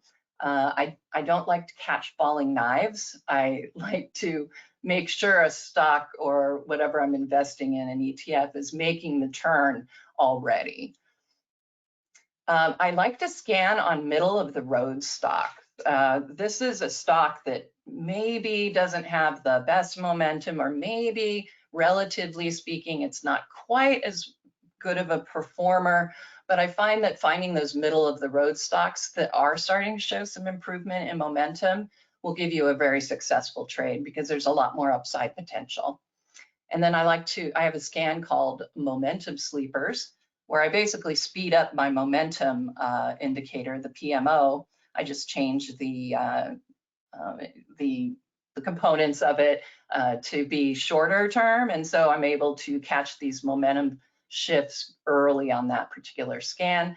I also use a bottom fishing scan if I'm looking to find a stock that's particularly beat down, meaning it's well below all of its moving averages, but it's showing signs of improved momentum. So for my Decision Point Diamonds subscription, where I give 15 picks per week, I am using these scans. So I trade mostly in a mechanical way, and the stock picks I'm going to give you in the Diamonds reports, I'm going to be sharing all of these same components, and we're looking, of course, for those best trades. And I use only my scans pretty much to pick all of those. You can also use, I have a shorting scan,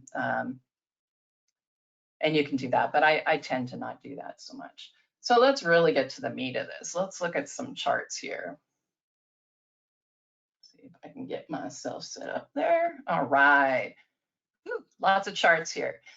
So what I did is I ran a scan, and like I said, I'm a user of stock charts. So you can use their scanning workbench. I have mine saved. This is one of the scans that I was talking about, where I'm looking for those stocks that are kind of mid-range, that maybe already have momentum going their way, but they're still, as far as relative strength, a little more middle of the road. Maybe their EMAs are set up a little differently. So in this case, I have it set up so I can see all of them. And on the candle glance, I'm actually only using 2 indicators, moving averages, of course, and my price momentum oscillator. So what I like to do is go in, start looking for some chart patterns that look interesting. I'm looking for PMOs with, rising bottoms as far as price. And so, I can go through here and let's see quickly. Let's find one that looks interesting to me. Well, let's go over here. This is the one that I'm going to show you the 5 that I picked for my diamond report yesterday. Let me just give you a background. So on Decision Point, I have 2 reports. One gives you pretty much the assessment of the market in general. For the busy executive, this is an excellent one to give you a really good assessment of what is going on in the market in general. We also cover dollar, gold miners. And honestly, you could read this report. We're very concise and to the point. You can read this report in 5 to 10 minutes and have a complete view of what is going on in the market at that time. And I do this report Monday through Friday, so you always get that. The diamonds, I only do 3 times a week, but like I said, I give you 15 picks, so that works out pretty well. So anyway, on my diamonds report, these are the stocks that I ended up picking yesterday, and thankfully most of them are doing quite well, as an example, so I love that. So on this chart, the main indicators that I use are the RSI, okay, Relative Strength Index. This tells me whether price is overbought or oversold. So this is my condition indicator right off the bat. So I know if it is above 50, that it is in the top part of its 2-week trading range. And that's what I want. I want a stock that's strong, and positive and in the top of its range, and hopefully going to build up and go even higher. When you get these shaded spots on this indicator, that means they're overbought. I think most of you are familiar with these terms. And typically when you start seeing that shade, you're going to start seeing the downturn. So we have to always be careful when we get into overbought territory. One thing though about overbought, and you'll see this in this market right now, stocks can stay overbought for quite some time in a bull market. So while it is a warning, it also is telling you that there is a lot of strength in what's going on. So the reason I picked this one is I had that positive RSI came out of my scan. The PMO just had a crossover buy signal. So this is my momentum piece on my chart. On balance volume, this is how I track what's going on with volume. And honestly, I know there are a bunch of different volume indicators. A lot of them are certainly more complicated than the on balance volume, but you know what? Simplicity's sake, that's why I like on balance volume. Again, with me, everything, I'm just trying to keep it as simple as possible. It just doesn't need to be that complicated, in my opinion. I find a lot of success just using these simple indicators on my chart, the PMO being extraordinarily powerful, of course. Unbalanced volume, for those unfamiliar, basically if you have an up day, you take all of the volume for that day and add it to your line, your OBV line. If it's a negative day, you take all the volume for that day and you subtract it. So it's a great measure of, accumulation and distribution in a more general way. I am partial to it, like I said, because it's a pretty simple indicator, but also that's where I started my studies of the market, with a ruler, a pencil, and an accounting page, and writing down the volume and calculating it with a calculator back in high school for my father. So that's really where I started to look at charts and technical analysis. Of course, back then everything was on paper. Computers were just getting to be used for this sort of analysis. So this was a great way, even, just simply to add that to a chart with pencil and paper. So right here, you can see as far as the volume goes on this particular pick, we had lower lows on price, but higher highs on volume. So that tells you, volume is an emotional as well as a financial component. Volume tells you how interested, the force of a move, just the interest level. It's an excellent indicator. And of course, you have to have volume on your charts. So in this case, like I said, with lower price lows, but higher highs on volume, that tells you that you've got interest. There's interest out there in this stock. It just hasn't really come to pass as far as price action, but price follows volume. That's one of the golden rules. So if volume is starting to improve, likely you're going to see that price start to improve as well. The scooter. This is my internal strength and relative strength. This is the stock charts technical rank. And I've added a few other things here just in case you're not, a stock charts user. But stock charts technical rank was John Murphy was the one who developed it. And I imagine most of the analysts out there, the traders out there that are watching are familiar with John Murphy. He wrote the Bible on technical analysis, as far as I'm concerned. He came up with how to identify a technical rank. And it's great because it does internal strength, like I said, but you can also use it for relative strength. Internal strength, it calculates, you can go here into chart school and learn the details of the stock charts technical rank, but the majority of the calculations for the rank is intermediate to long term. Only about 10% of that technical rank is short term. So this really gives you a great idea about the internal strength. So what they do is you use those, the components, those intermediate long-term components, and you calculate a number. And from there, they take that number and then you compare it to a universe, in this case, large caps. So you have a scooter of 72, that tells you that the stock is, doing better than 72.6 of its brethren in the large cap universe.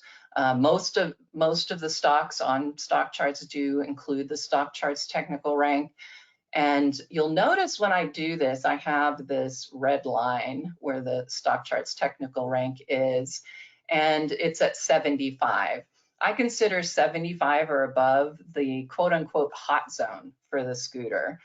That tells me if the scooter is above that this stock or ETF, whatever I'm looking at, is in the top quartile of all of the stocks in the universe. So of all the large caps, if I get a 75 here, that tells me it's in the top quartile, and it's a stock I really should pay attention to. So like I said, the beauty of this indicator is you get that internal strength as well as the relative strength.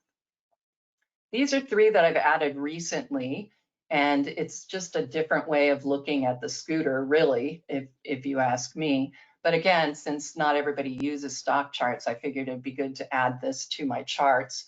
And what I do is I just do price relative. So I'm looking at the industry group here for international paper, which is what we have here. So I'm looking at that paper industry group against the S&P, and it's been outperforming. So that industry group, we know right away, is doing better than the S&P. Then I like to compare the actual stock to the S&P. And in this case, you can see it's been outperforming the S&P since early February. And then I like to compare that stock to its industry group. How's it doing amongst all of the others? And in fact, it is doing better than the others. It's outperforming. So again, now I've found an industry group that's outperforming. I've found a stock that's outperforming the S&P and its brethren. So that's something that I look at when I do my selections for the Diamonds report. So let's do a quick analysis here. Why did I put it on here? What does this percentage mean and all of that? So what I do, excuse me, lots of talking today. So what I did in this case is I saw a price that was rallying. We just got this crossover buy signal. The RSI is in positive territory. So my expectation here was a breakout, especially since it's been outperforming in all ways. So even if the SPY doesn't do well, there's a pretty good chance that the stock will do, well, at least better. It won't go down as far. So we saw this. I was looking for the breakout, and we are getting it today. Like I said, it's great when I have examples that are all doing what they're supposed to. As we all know, in this business, even if you have the best setup, it doesn't matter. It can still go south on you. All right, so positive divergence. RSI in positive territory, breakout, everything's looking good. So what is this pink here? For me, when I open any trade, I always want to have a stop level, either mental, which I don't actually recommend, but I have to say I do far too much. Mental stop, so you know what price level you just, that's it, I don't want to own it anymore. And the hard stop, of course, you actually put it in when you make the trade, which I recommend. But like I said, I'll be honest, I don't always follow that advice. And then, you know, there's obviously trailing stops as well. But in any case, when I give you a stock pick, and granted, it is a little bit of covering my butt here, but I want to give you a stop level. And so I determine my stop levels by percentage. I like to go 8 to 10%, but mainly I'm trying to find a level that is just below some support level that makes sense. In this case, that support level I chose is 10% away, and it's just below this support line right here. Again, you can change that, but that just gives you visually, when you get a stock pick from me, just knowing exactly what the possible risk is.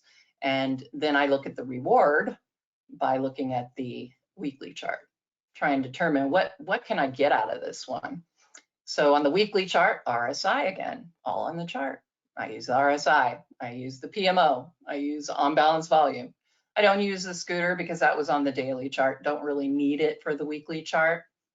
So what I'm looking at here is what's going on for the week, what's my upside potential. And in this case, upside potential, if it gets to its all-time high again from 2018, that's an 11% gain. But I would be looking for it to move even higher than that. Why? RSI is positive. Look at the momentum here.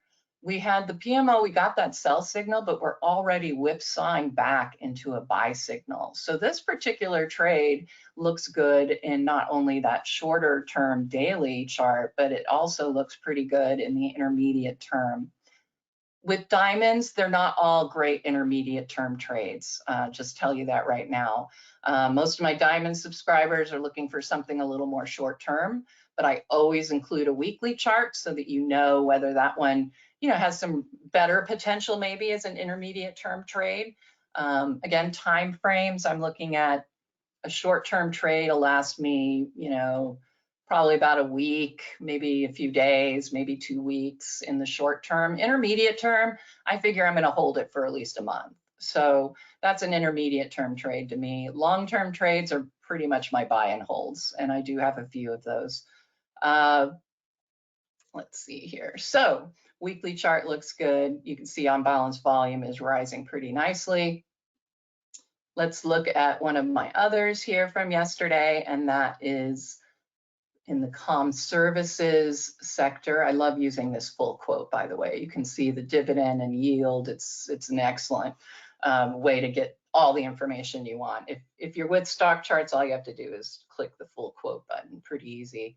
And I like to use this zoom thumbnail here. You can add that. It basically is a magnifying glass, and it gives you an up close and personal look of the last 2 weeks of trading. So it's very handy. All right. So in this case, I picked it. RSI was positive.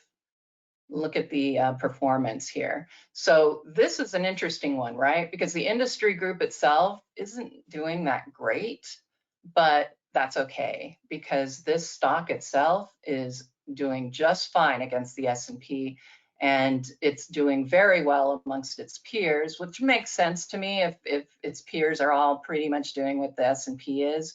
I'm seeing this outperformance of the stock against the S&P. It's not a surprise to see it doing very well amongst its brethren. But again, that gives me my relative performance piece. You can also see that scooter I was talking about in that upper quartile, which again is going to give you a better chance of success. Another great feature here again, right? We're watching volume. We had a confirmation right here with the bottoms here are almost even, but we had rising bottoms on the OBV. And that came in right before this rally started to get going. And the other thing is the OBV is making a new high along with price. If you see new highs, but you don't see a new high on your OBV volume, then, price is supposed to follow volume, right? If we have extra volume coming in on something and price is not able to break out as well, that tells you there's a problem and price is not following volume and likely is going to make a downturn. So in this case, I like it. We've got the confirmation. And even on these bottoms, we have pretty much a positive divergence there. PMO just gave me a buy signal. Here's how I set it up. The level for the stop, I just set it here just below this particular area of support over this consolidation range, just below that in case it stretches out to try and pull a few people out of the stock before you want to, you get out. Also, you can look at these EMAs, and this will land you probably right about at that 50-day EMA. And I think even in the most simple terms, price being above its 50-day is a positive, kind of a bullish bias. But the minute it drops below its 50-day, things start to get dicey. So you want to stay with a stock that's sitting above its 50-day EMA if at all possible. Of course, if you're going for a bottom fish, that's not going to happen. So set this up, had the 7.8% stop. I already went through what's going on down here. And if you look at the weekly chart for this one, this is a good intermediate term trade. Momentum is still moving higher. In fact, it's accelerating right now. Yes, we have an overbought price here, overbought in the RSI. It's just gotten above 70. But again, like I said, when you're in a strong uptrend, you can see right through here, the RSI can stay overbought. So keep it in mind that it's overbought, but it's not necessarily a trigger to not get involved in the stock. All right, let's look at another one. And then I'm going to show you how to do my entry and exits. All right, so this one isn't performing quite the way I would have liked it, but when I make these picks, I'm not expecting them to, I do them once a week, but that doesn't mean that you would only want them for that week. It's, usually these are set up, you're not going to maybe get the reaction you want right away. And honestly, with this decline, it is a painful decline, but I like that it's sitting still above support. This is a little bit of a cheat for a double bottom. Double bottoms are not usually found at the top of a trend, but I decided to call it one because we had that big spike up and technically we did come down into this double bottom pattern. So we got the confirmation when it broke out, and our expectation should be a move the height of that pattern. So that should put us right about in here at 38 for an upside target. For the stop level, you notice I didn't set it down here at support, because to me, if it drops this far and it loses its 20, this pattern that was bullish is now busted. And if you have a bullish pattern that is busted, that's especially bearish. So you'll want to pay attention. And that's why I would have set a bit of a higher stop. You can see momentum is shifting a little bit. It's flattened out, but you know what? On a 1.68% decline, I'm not surprised.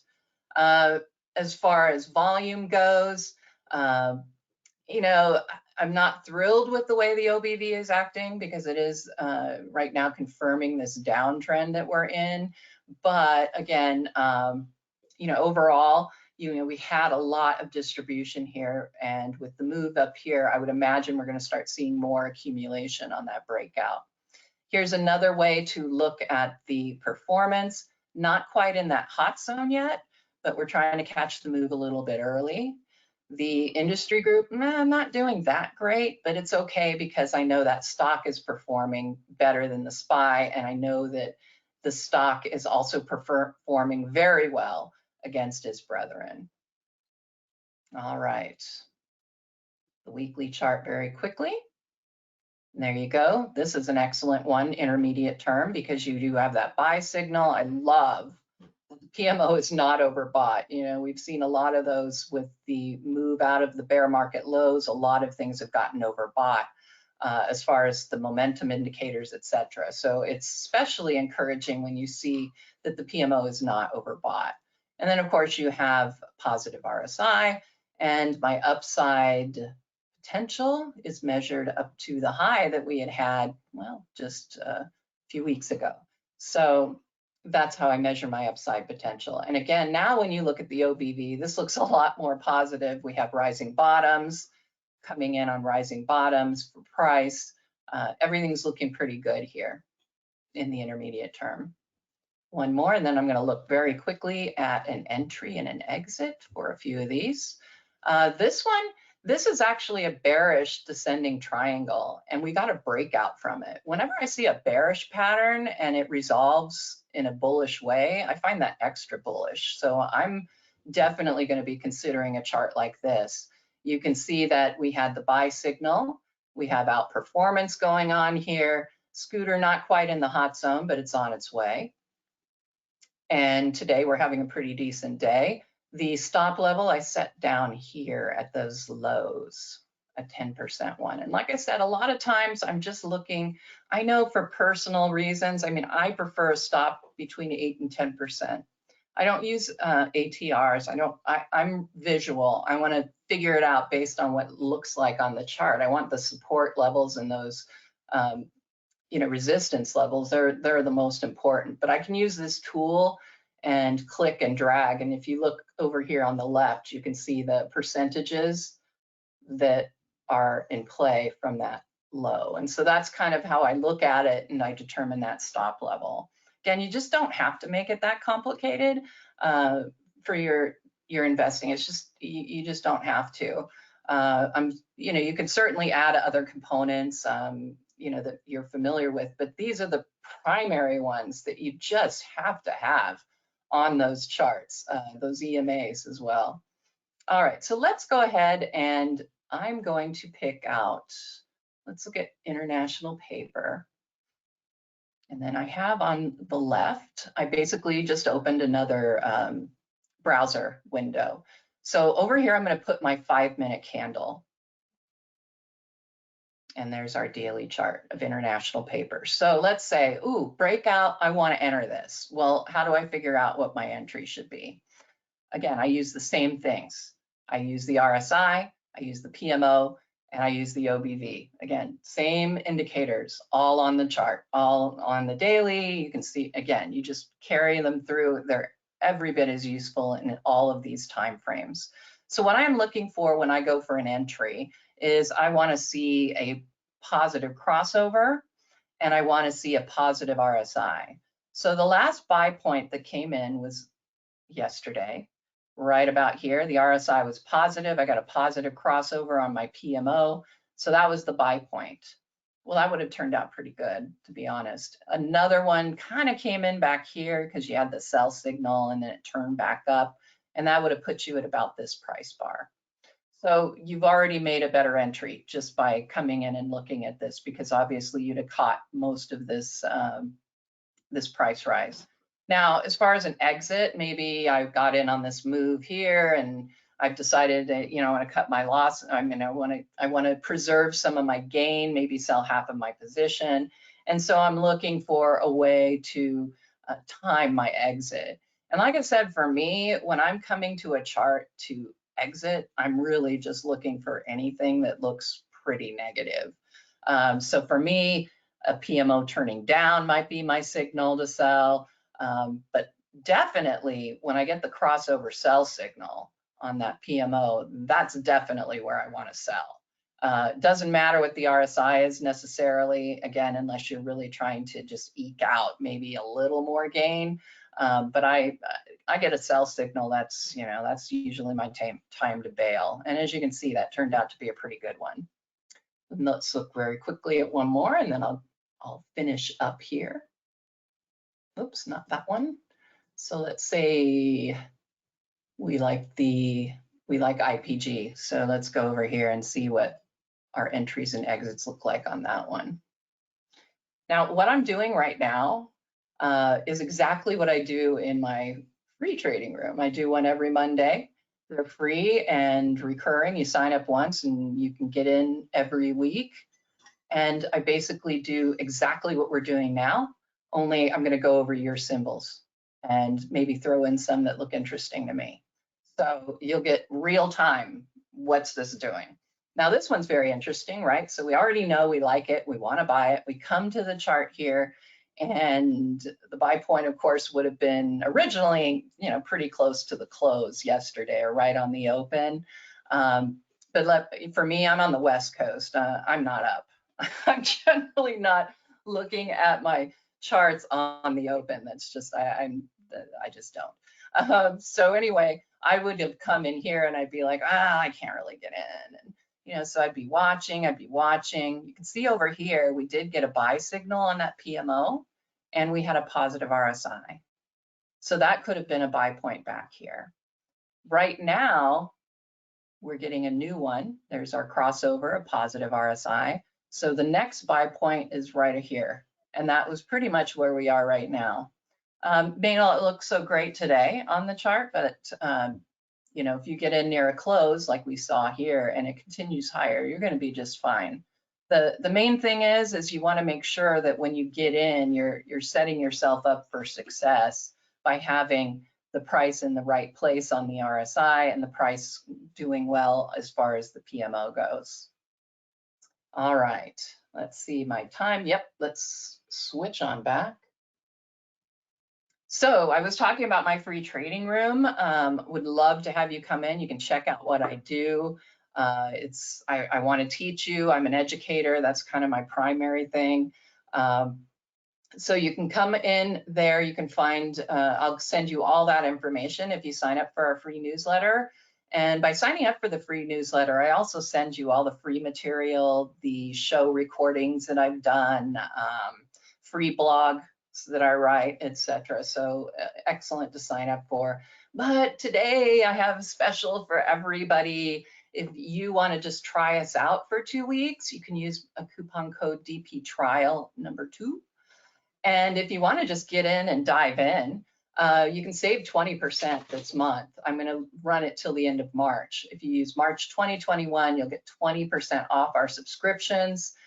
Just to give you an idea of what they cost. For your overall market assessment, $32 a month under the 20% off. Diamonds, only $40 a month. Diamonds include a trading room for just subscribers on Fridays. I look at all the diamonds I presented that week. I take symbol requests, and then we look and scan and see where we can find some bargains for the next week. So for traders, this is definitely what you want. But to get the full view, knowing what's going on in the market, knowing which stocks to pick, there you go. You can get both of them, and that's only $64 a month. And considering I have a trading room included in the diamonds once a week, I mean, just that alone, you'll get most places for that price. So you're going to get both of these reports for that. That's all I have. If you wanted to get in touch with me, my email is very simple, Erin@decisionpoint.com. And I'd be happy to answer any questions because I know I've just come to the end of the time. So if I didn't get to any questions, feel free to email me. I always answer my emails. So it's been great. Erin, what's that free trial code again? Oh, let's go back. I got the coupon code in there so you can get 20% off, but I wanted to get that free trial. March 2021 is for the subscriptions. Coupon code DP trial to try us out for 2 weeks. Set it up. You can immediately cancel if you wish, and you'll still get those 2 weeks. I really think once you try it, we have a lot of stickiness on our subscriptions because they're good. Awesome. Just be honest. I really appreciate your time here today. I appreciate you bringing this presentation. Guys, you're going to get email so that you'll be able to remember all this stuff, but take advantage of the things that we put into the chat. You can email Erin directly. Thank you for being with us, Erin. Very, very good presentation. Thank you. Oh, well, thank you so very much. I would love to come back and, like I said, invite everybody to check out my free trading room. It's the best way to learn about me. Awesome. Fantastic. Anybody, if you have questions, you're going to have to email her because we're out of time and I need to bring Gary in now. Thank you very much again, Erin, and I hope you have a great afternoon. Thank you. You as well. Happy trading, everybody. All right, everybody. I want to bring in Gary Fichardt. Did I say that right, Gary? I think you can unmute yourself, right?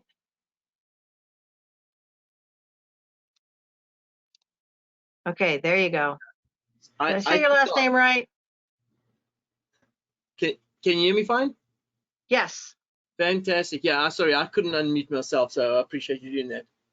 Gary Fichardt, right? That is correct, yes. All right, so let me finish introducing you and then I'll hand you the screen and you can take it away. It's Gary Fichardt with Market Traders Institute. He's the currency king. Are you the currency king? The currency king. He's got an extensive background in investments and trading, studying all types of trading styles from Fibonacci to candlesticks. He's managed large accounts up to $30 million and has traded for banks, brokers, and other massive Forex clients. 25 years of experience, has perfected his hybrid trading approach. And within the hybrid trading room, Gary will teach you the keys to being a consistent trader across the board using live market experience. And he's going to be talking to us about market cycles. So Gary, thank you so much. I appreciate your patience getting in here today. And I just hope everybody is listening up. Take it away. I'm going to make you the presenter now and I'll mute myself. As soon as I get to your screen, I will take myself out of the mix. Perfect.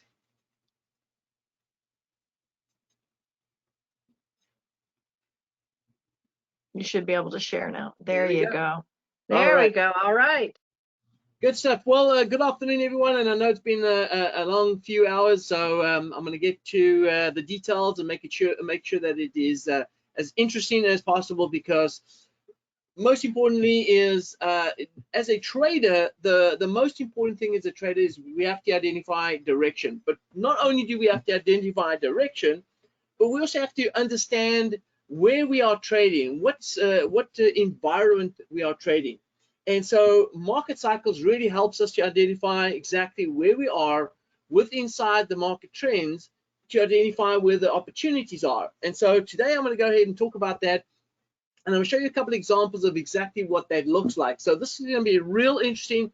It doesn't matter what type of trader you are, whether you're a short-term trader, long-term trader, it doesn't matter, because you always have to understand what the markets are doing and what type of market environment that we are trading in.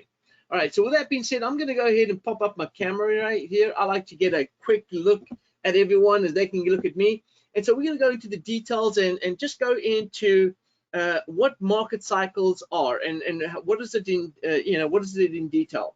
So before I get started, a little something about me. Yeah, I've been a full trader, professional trader, mentor. I've been doing this for 25 years plus. Right, it's getting long. I know, I need to retire. I'm kidding.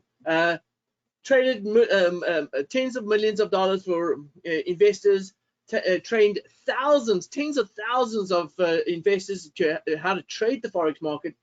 And of course, I'm actively currently right now teaching and trading for people. So a little bit of me personally. I've been married for 27 years, father of 2 outstanding children, which one of them actually works with me.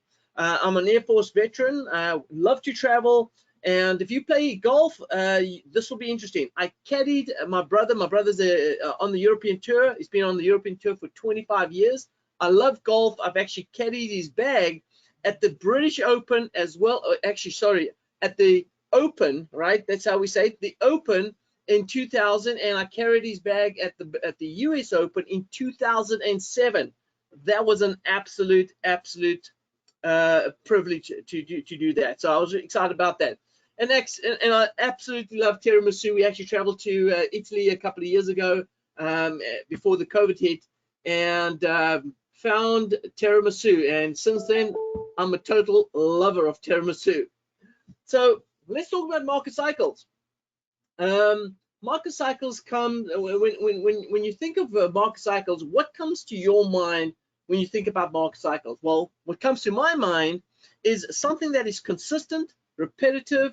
It has a start and an end, and it defines direction, and it is very much predictable. All right, and those are the things that are important. Those are things are key when identifying or at least using market cycles.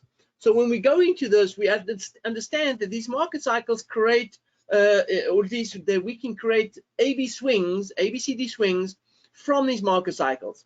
And this can appear on any time frame, any currency pair, and with any strategy. So I want to be clear on that. Any strategy is important because I want to make sure that you understand that what I'm going to show you today doesn't necessarily have to be on one currency pair or at least on one strategy, right? You can use this on all strategies because what we're doing with market cycles is we're identifying turning points in the market.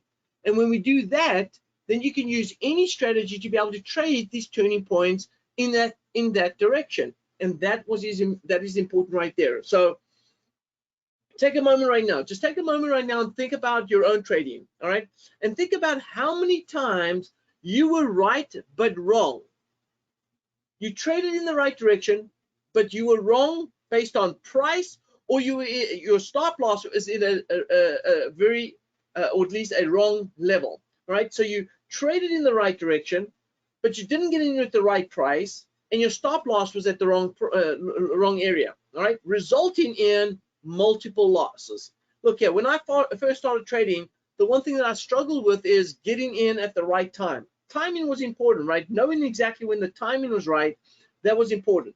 And then I was always uncertain about whether or not I was in the right direction, which means I constantly second guess myself every time the market went against me. So I get into the trade, the market goes against me, I second guess about, did I get it right? Maybe I'm wrong. Maybe I should change the direction. And then what happens is when you do get stopped out, what's the first thing you do? You go ahead and reverse your position. It took me one day, I won't forget it, one morning, about 20 years ago, I traded early morning European session, and I was buying.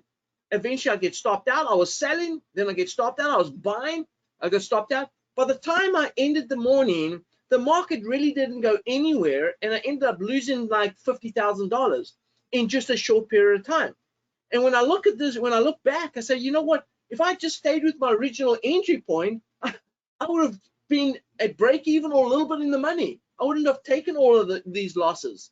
And so those type of things really resonated and really made sense. And I started really understanding that, you know, sometimes you need to understand what the bigger picture is so that you don't keep second guessing yourself in the market. And that's important right here. So if you take a look at this example right here, do you see the opportunities? And some of you might say, yes, I do, but I also see where you've made a lot of mistakes. And it's absolutely true. In this example on here, you can see that I entered the market right about here. The market went up, then it went down, and I got stopped out. Everything in red right here is a stop out. Then I got back into the market again. Market went up, came back down, got stopped out. And the same thing happened right here. Got in, went up, came down, got stopped out. So I never got out of the trade because I'm looking for this big profit taking. I want to get this big run. But constantly, every time I get into the market goes up, I get excited. Then the market comes down again, I get stopped out. And this constantly happened. Now, if you look at the opportunity right here, the market moved 700 pips up in that area and 700 pips up there.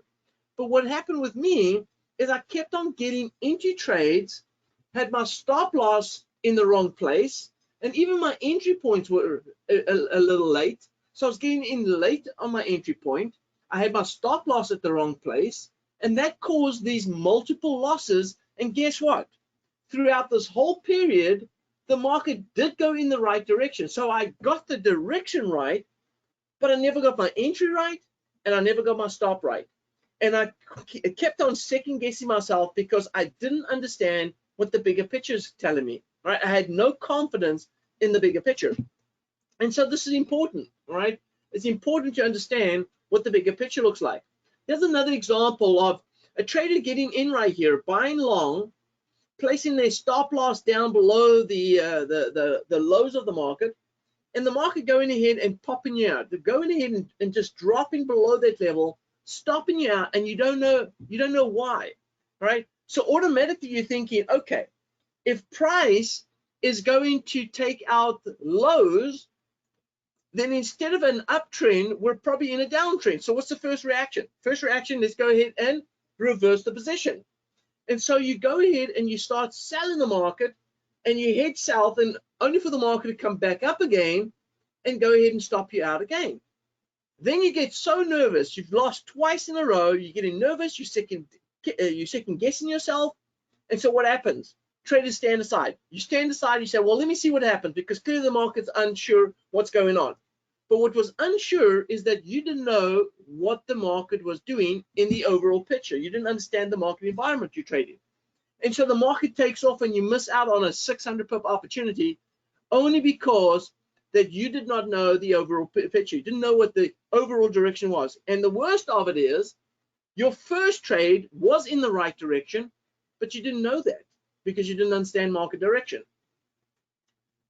So let's talk about market cycles again. And as we go ahead and look at this example right here. So when we talk about market cycles, how market cycles can help you getting on these big runs is the following, okay? When we identify that the market has these turning points in the market, you can start getting yourself ready and know where you can place your stop loss to protect yourself. So when the market does start taking off, all you're really doing is adding to that position instead of getting out of that position with losses. And so it gives you the confidence to re-enter the market because of the fact that the market is in the right direction, and you know that based on your technical analysis. Now, how market cycles can help you get in on those big trades, that's what market cycles can do. Not have many or at least multiple losses, all right? Understanding market cycles can avoid multiple losses. And also we can also focus on quality trades and not quantity, all right? We want to get in on quality trades, trades that are set up at the right places in the right environment, instead of just getting in on trades just because we want to go ahead and trade, okay? So let's go ahead and take a look right here. So what are the benefits of understanding market cycles in the forex market? Well, market cycles define the turning points of the market, where you can take profit and where you can place your stop losses. Very important. Also, they can help with trend direction. And I'm going to show you a couple of examples of exactly what I mean by this. When to buy and when to sell. It predicts trending days and trading days. When to get in and when to absolutely stay aside, stay out of the market, don't trade, right? We have those days, right? I call them golfing days, right? When the market's really range bound and it's sitting in a range and it's not really going to do anything. Now, you can you can change your strategy if the market is sideways. You don't have to stay out of the market, but you can certainly change your strategy. But you have to know when to change your strategy. Now, you'll know that as a trader, even a trend trader, that the market trends about 30% of the time and actually consolidates 70% of the time. So now you know how important it is to be able to understand when the markets are actually trending and when are we going to see some sideways trading. And if we see sideways trading, then what strategy are we going to use to be able to benefit from those sideways movement? Because we can make money whether it's trending or whether it's moving sideways. We just have to understand the right market environment, okay? Now, if you had a crystal ball that could correctly predict the market turning points, now listen to what I'm saying, the market turning points, would you buy in on that? And I absolutely would, all right? Market cycles, in fact, have shown statistically that traders have more than 50%, or traders are more than 50% correct when it comes to picking direction, right? So that means if traders have more than 50% chance of picking the right direction, why do we have so many forex traders that lose money? And this statistics comes from FXM's blog pages, and it states there that traders do pick the right direction. In fact, more than 50% of the traders pick the right direction, but yet we still have more losing traders than we have winning traders, right?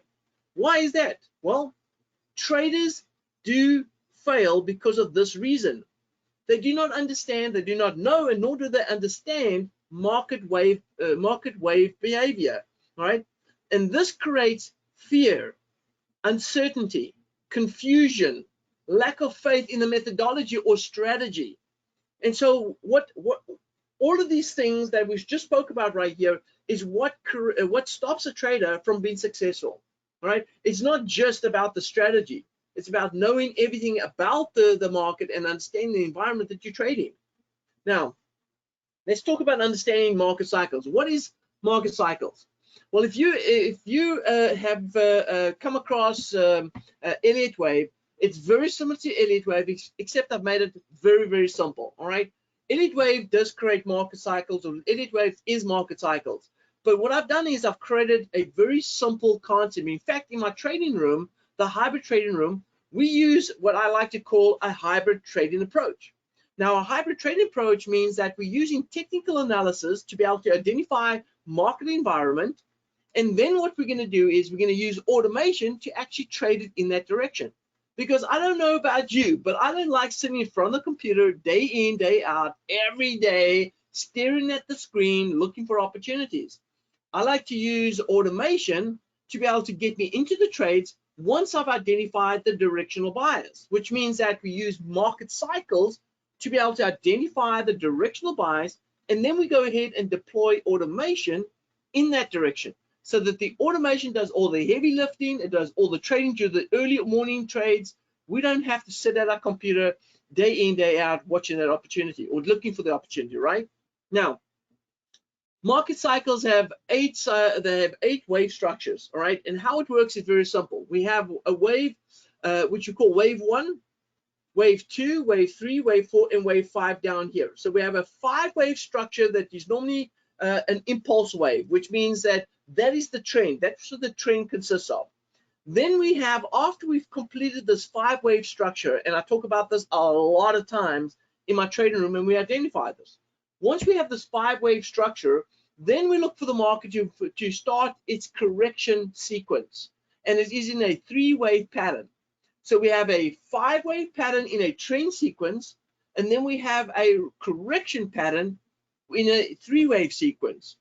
Now, when we have these type of patterns forming, imagine if you were in a situation where you were looking to trade this trade, and the market goes ahead and trades up and goes up here to the 2nd wave. You know that the 2nd wave, if the market is bearish, will not take out that starting point.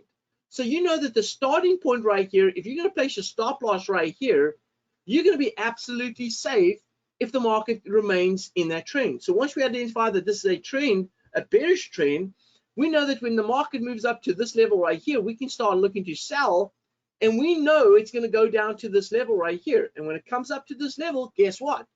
We know that it's going to come back to retest this level right here. And when it comes to that level, we can sell again. And when it goes down to this level, and I'll talk about how we identify these levels, then what happens is the market then goes into a 3-wave pattern.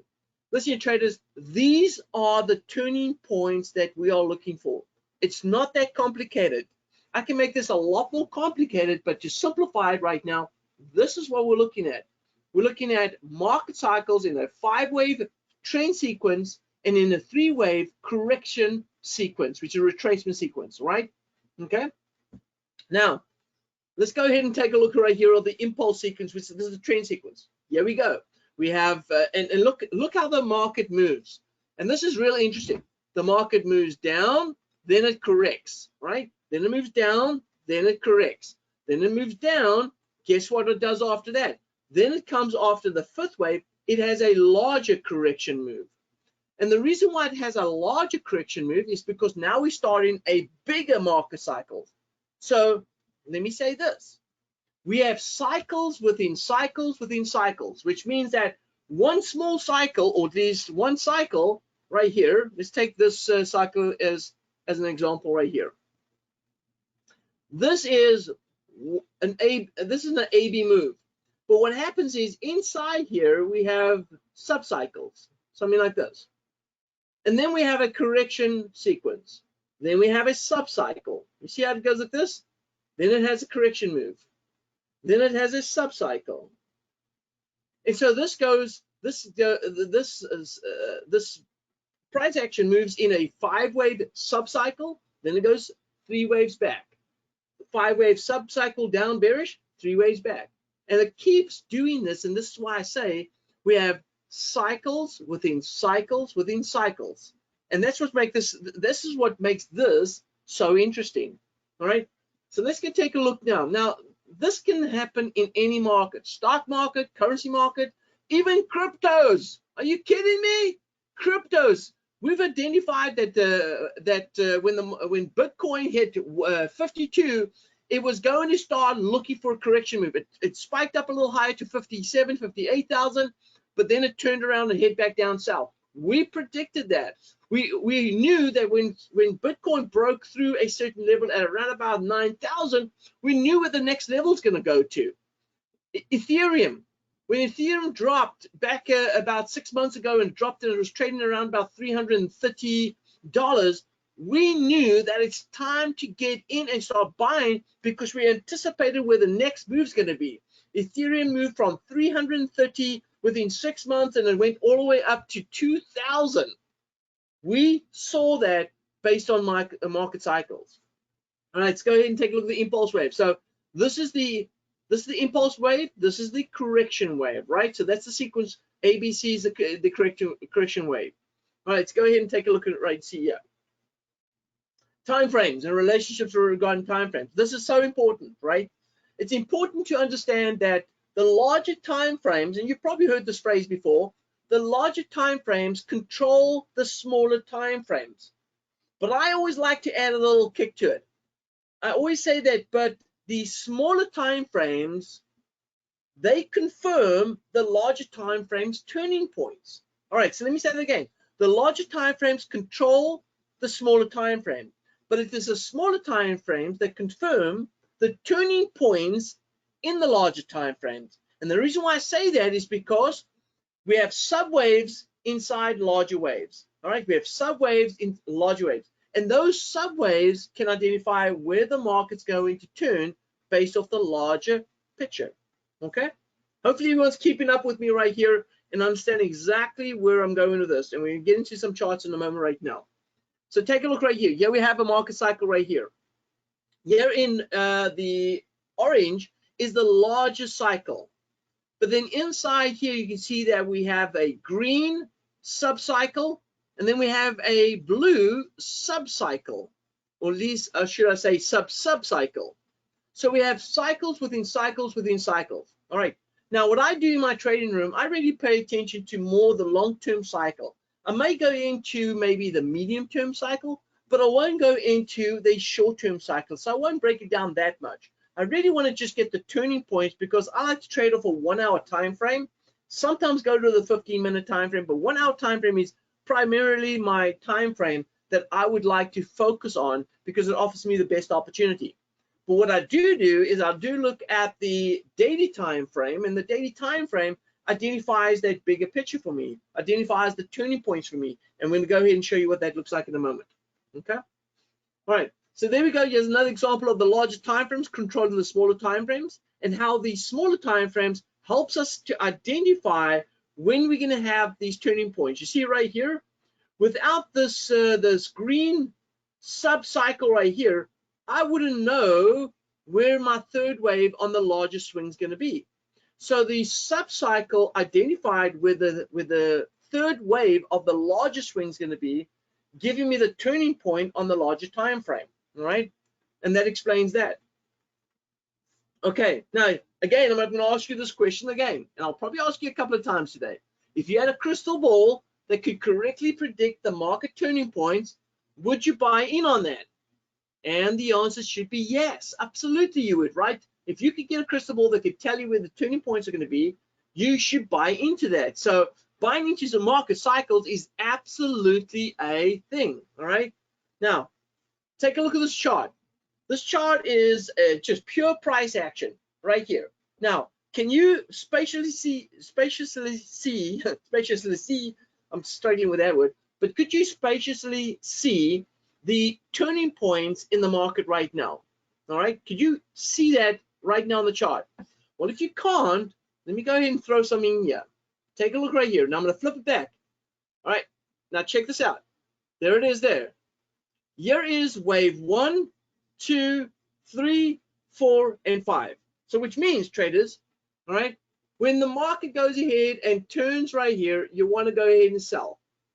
Once we get to this point right here, we want to go ahead and either buy back up again, or wait until price comes back to retest this wave one.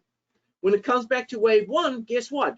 If you're selling right here and you're placing your stop loss above that level right here, you're in a safe place. Your stop loss will never get hit as long as the prevailing trend holds.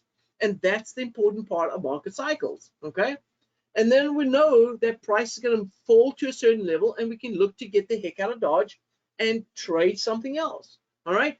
And so if I look at this chart and I want to predict what would the next move be where we're currently trading right now, what do you think? And I'm not seeing anyone's responses, but I know that you're probably responding, so I want to ask you, what is the next move going to be? Is the next move going to be bullish or is it going to be bearish? Because remember I said market cycles are predictive. We can predict what the market's going to do based on these market cycles. Well, remember we spoke about the three-wave correction sequence, right? So when the market does this in a 5-wave sequence, then we're looking for price to move back up, right? So we're looking for price to move back. Guess what?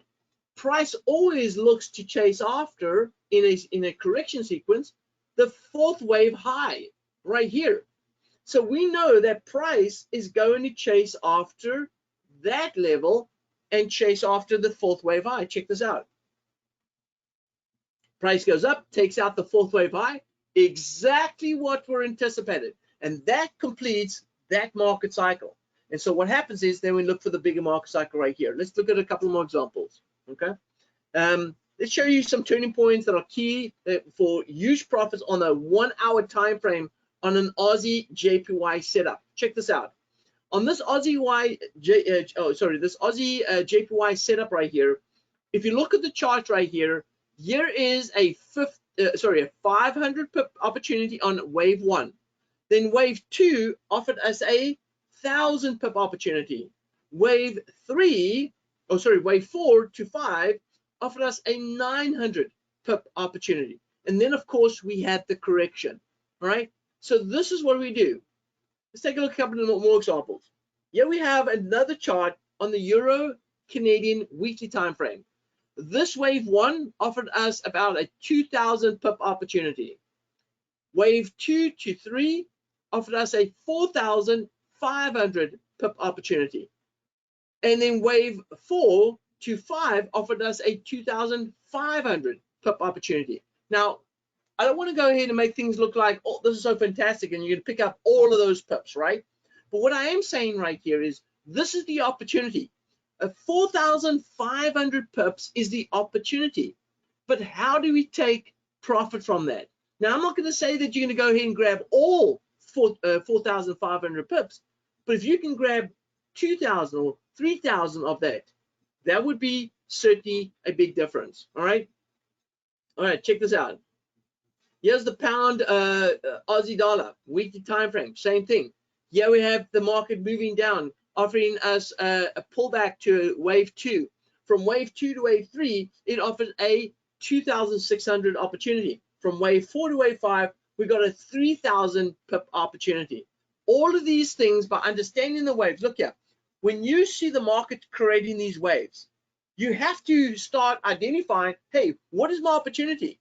You know, I heard Tyson speaking about it, and I heard Erin speaking about it. It's always about the opportunity, right? And so what you've got to do is you've always got to identify, listen, if I want to trade this trade, just like Tyson was speaking about the pound New Zealand dollar, if I want to trade this trade, what is my opportunity? Because if it's only 50 pips, why would I even look at that currency pair, right? But if it's offering me a 2,600 pip opportunity, hey, listen, that's worth taking a look at, right? And so when we look at the trading opportunities, what we're really looking for is those opportunities. And the only way to be able to identify what the opportunity is to understand the market cycles. Because when you're in a wave 2 and you're looking for it to move to a wave 3, you know that this is my opportunity. And how you trade it will be dependent on you. And I'm going to show you a couple of examples of that in a moment. Okay. All right. How am I doing with time? All right. I know I've got 15 minutes left. So this is how we do. So trade with confidence. Market cycles helps you trade with confidence. Use all types of strategies. I'm going to say that again. All types of strategies, because all you want to know is directional bias. You can use systems to trade in the right direction with the highest probability trading opportunities, all right? Which means that traders were using automation to trade in that direction. How would you like it if you took one day, a few hours a week to identify the directional bias by identifying the market cycles? And then once you identify that, guess what? Then you're going to go ahead and take your trading system and deploy it in that direction only. So when all the signals come up on that, you will be picked up on those trades. I'm going to show you a couple examples of that as well. Now, market cycles, understanding market cycles is the following. You can use indicators and systems with confidence. That's what we want to try and do here. We want to identify the market cycles and then use systems and indicators to trade with confidence. Now, here's another opportunity right here on this chart. Another example of the Euro-CAD 1 hour time frame. Here is an AB boundary that's moving the market right here. We identify that price is going to come down to this level right here. So when you look at this example, where's the opportunities? If this is such a big opportunity, take a look right here. Now, I'm going to do this again. We spoke about using indicators. Once you identify the turning point, take a look how simple if you just change a couple of things, use a couple of indicators on your chart that can identify trading opportunities, which means that when I change this from adding an indicator on, all this indicator is going to do is tell me that, hey, listen here, I'm bearish right now. When the market rallies and it goes bearish, which means it changes color from green to red, I want to go ahead and trade that. Let's take a look and see what the opportunity presents. So this is the wave 1 to 2 to 3. And so the opportunity was 1,400 pips from wave 2 to wave 3. What does that really mean for you in profits or in pips? Let's take a look right here. This trade from red, where it went from green to red and then went back here and hit a low, this created a 490 pip profit opportunity with 185 pip stop. Let's take a look right here. Yeah, we entered another trade, offered you another 300 pip opportunity. This trade entered another 250 pip opportunity. Tight stops. Look at this trade, a 1 to 6 risk reward ratio, offering you 100 pip stop with a 600 pip gain. But guess what? When it hits this level, you want out.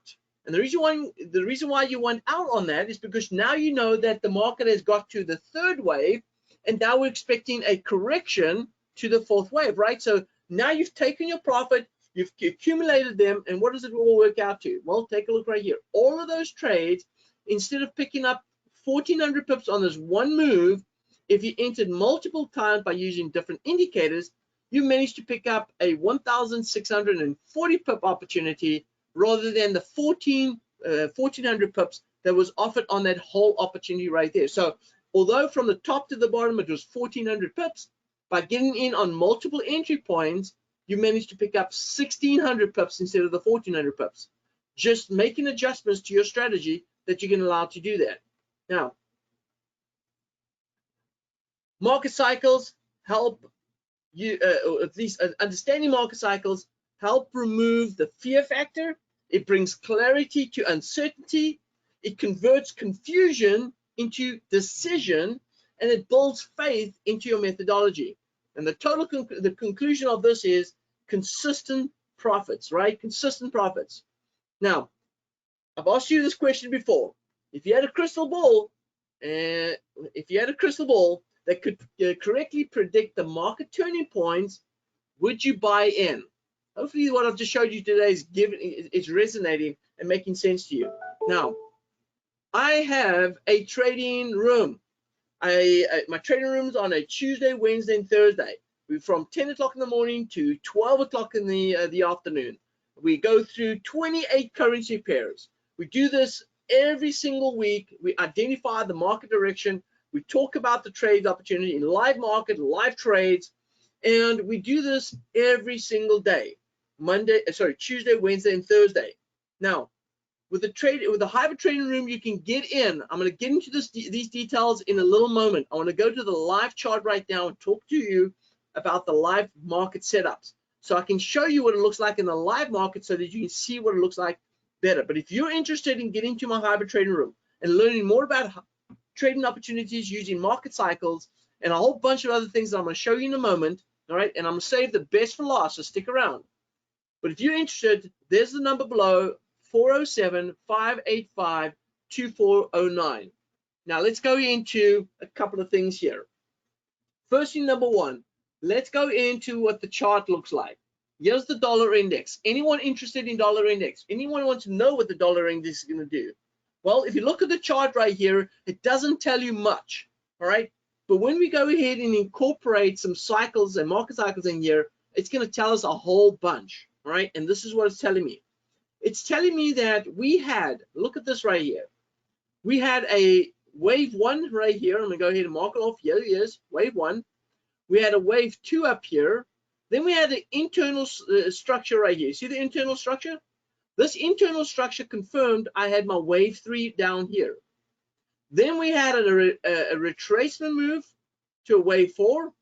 And then the market started working its way back down to my 5th wave right here. I will teach you where to identify these turning points.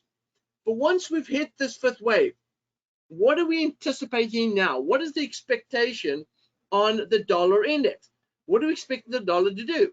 Well, if we go back to what we spoke about in the 5-wave sequence, right? Once it completes its 5 wave, we're looking for a correction move. So we're looking for dollar to correct towards this 4th wave right here. So this is where we're expecting the dollar to move. So we're expecting dollar strength. Now listen here. If we're expecting dollar strength, how can we confirm that? All right, on a pair that is traded against the dollar. Well, if we go to the US dollar CAD, and I am a big buyer on US dollar CAD. If you look at the chart right here, what do you see? Not much, right? But if we go ahead and put in some technical analysis right here, now you're going to see a lot more than just nothing. All right, check this out. Here we have wave 1, 2. We have an internal structure right here. We have 3, 4, and 5 down here. Guess what? We're starting to see a pattern. We've got a falling wedge appearing right here at the 5th wave. What do we expect the market to do when the market completes a 5th wave? Traders, we're expecting price action to start working its way back up north. Guess where the target's going to be at? Write this down. If you like writing down things, write down 1.3422. 1.3422. That's the target to the upside. Now, how do I trade this? How do I get in? Well, there's a couple of ways that we teach inside the trading room. All right, first thing, number one, as a student, as a yearly student, with the hybrid trading room, you're going to be able to get access to what is just going to be launched in the next week or so. In the next week, I'm launching what I call my mission control dashboard. My mission control dashboard runs on MT4, MetaTrader 4. And what it does is everything that we put in, we put in the direction, we put in the whether we're buying or selling, we put in the we've got the strength of the actual direction. It's based on indicators. We've got the candle strength. All of this information gets accumulated and get put into the system, and it starts populating our currency strength. So it tells us exactly which currency is weak, which currency is strong, and so from that, it tells us also what our top picks are. So we also start knowing, hey, these are our top picks. This is what our top picks look like right here. And when we know what our top picks are, then we can go ahead and focus in on those top picks so that we don't have to focus in on 28 currency pairs, but we can focus in on maybe just the top 3, the top 5, and start looking to trade that. And so how will we trade it? Well, we have systems that we run on the on MetaTrader 4 that can automatically place trades for us in that direction. So once we identify that we're looking for a directional bias, we go ahead and deploy the system in that direction, and it trades for us in that direction. Now check this out. Let's go to the chart again. If I go to the 1 hour time frame, and I take a look at the 1 hour time frame, take a look right here. Here is a big swing going up from there to here. All right, the market has gone ahead and retraced back to a 5-0 retracement, and look at what it's doing right here. It's already telling me that we have signals. We've got buying signals right here, right? So that we should start thinking about bullish. So the lower time frame has already started giving us some signals to go ahead and start buying. We have systems that we trade consistently throughout the trading week with the 1 hour time frame as our entry points, and using the daily time frame to set up the directional buys. So once we've identified that price is moving in a bullish direction, and if you take a look right here, we got an indecision candle coming up right here, indecision candle. We've got the market setting up right here for buying opportunities, whether you're trying to intraday, whether you're trying to take on a long-term position. And guess what? If this is going to be our wave one, if this is going to be our wave one right here, I'm going to give you exactly what this entry point is telling me. My entry point right here, it's telling me that price is going to move to this level right here in the short term. That is at 129.20. So I'm looking for price to move to 129.20. I'm looking for only buying opportunities. And I'm looking to place my stop loss according to this right here. Let's go ahead and take this buy right here. So this will be my buy. My stop loss would be right about here, 82 pips. So I'm going to put an 82 pip stop loss on this one right here. 82 pips would be right about here. That would be at around about 25.31. So 25.31 right here. Let's move that down, 25.31. That'll be our stop loss right here. Okay. Let's go ahead and grab that. So it's going to mark this off right here. Say stop loss. There it is, stop loss. So this is where the stop loss is going to be at 25.31. Our entry point is going to be here. This is the entry point. Now, if the market's gone a little past that entry point, then you can make a decision based on your risk reward, whether it's still good to go. But here is your entry point. That's about 30 points. The market's moved about 30 points away from your entry so far, right? So you can make a decision whether or not that's still a good place for you to enter. Now, here is obviously a bit of resistance. We're going to wait. We're going to allow the price to move above that resistance, which means price is going to do something like this. It's going to come back. It's going to retest. So if you want to wait for the breakout, come back, wait for the retest, and then go back up into this trade, we're going to look for 1.2920. That's going to be the target. Now, let me go ahead and tell you there are levels that we're going to go ahead and look to exit from if the market stalls at these levels. The first level is going to be if I've got an 82 pip stop loss right here. I'm looking about a 164. So about 164 will be my first target right here. So I'm going to mark it off so you can see where that level's at. There's my first entry. Then or at least my first target. Then my second target is going to be around about here. And my fourth target will be just about here, but slightly above there. There. So these are the target areas. This will be target 1 right here. This will be target 2. And this one right here will be target 3. All right, so let me tell you how we're going to use this. So what's going to happen is as price moves up, now, just so that you know, what's important is how we manage our risk. This risk right here is 81 pips, all right, or 82 pips, right about there. This target right up here is twice that distance, right, is twice that distance. This target over here is 3 times that distance. And this target up here is 4 times that distance. Now, if the market is true and we got the market cycles correctly, then this means that price should absolutely, without a shadow of doubt, go to 1.2920. And if price goes to that level, then we should be able to profit 4 times whatever your risk is going to be.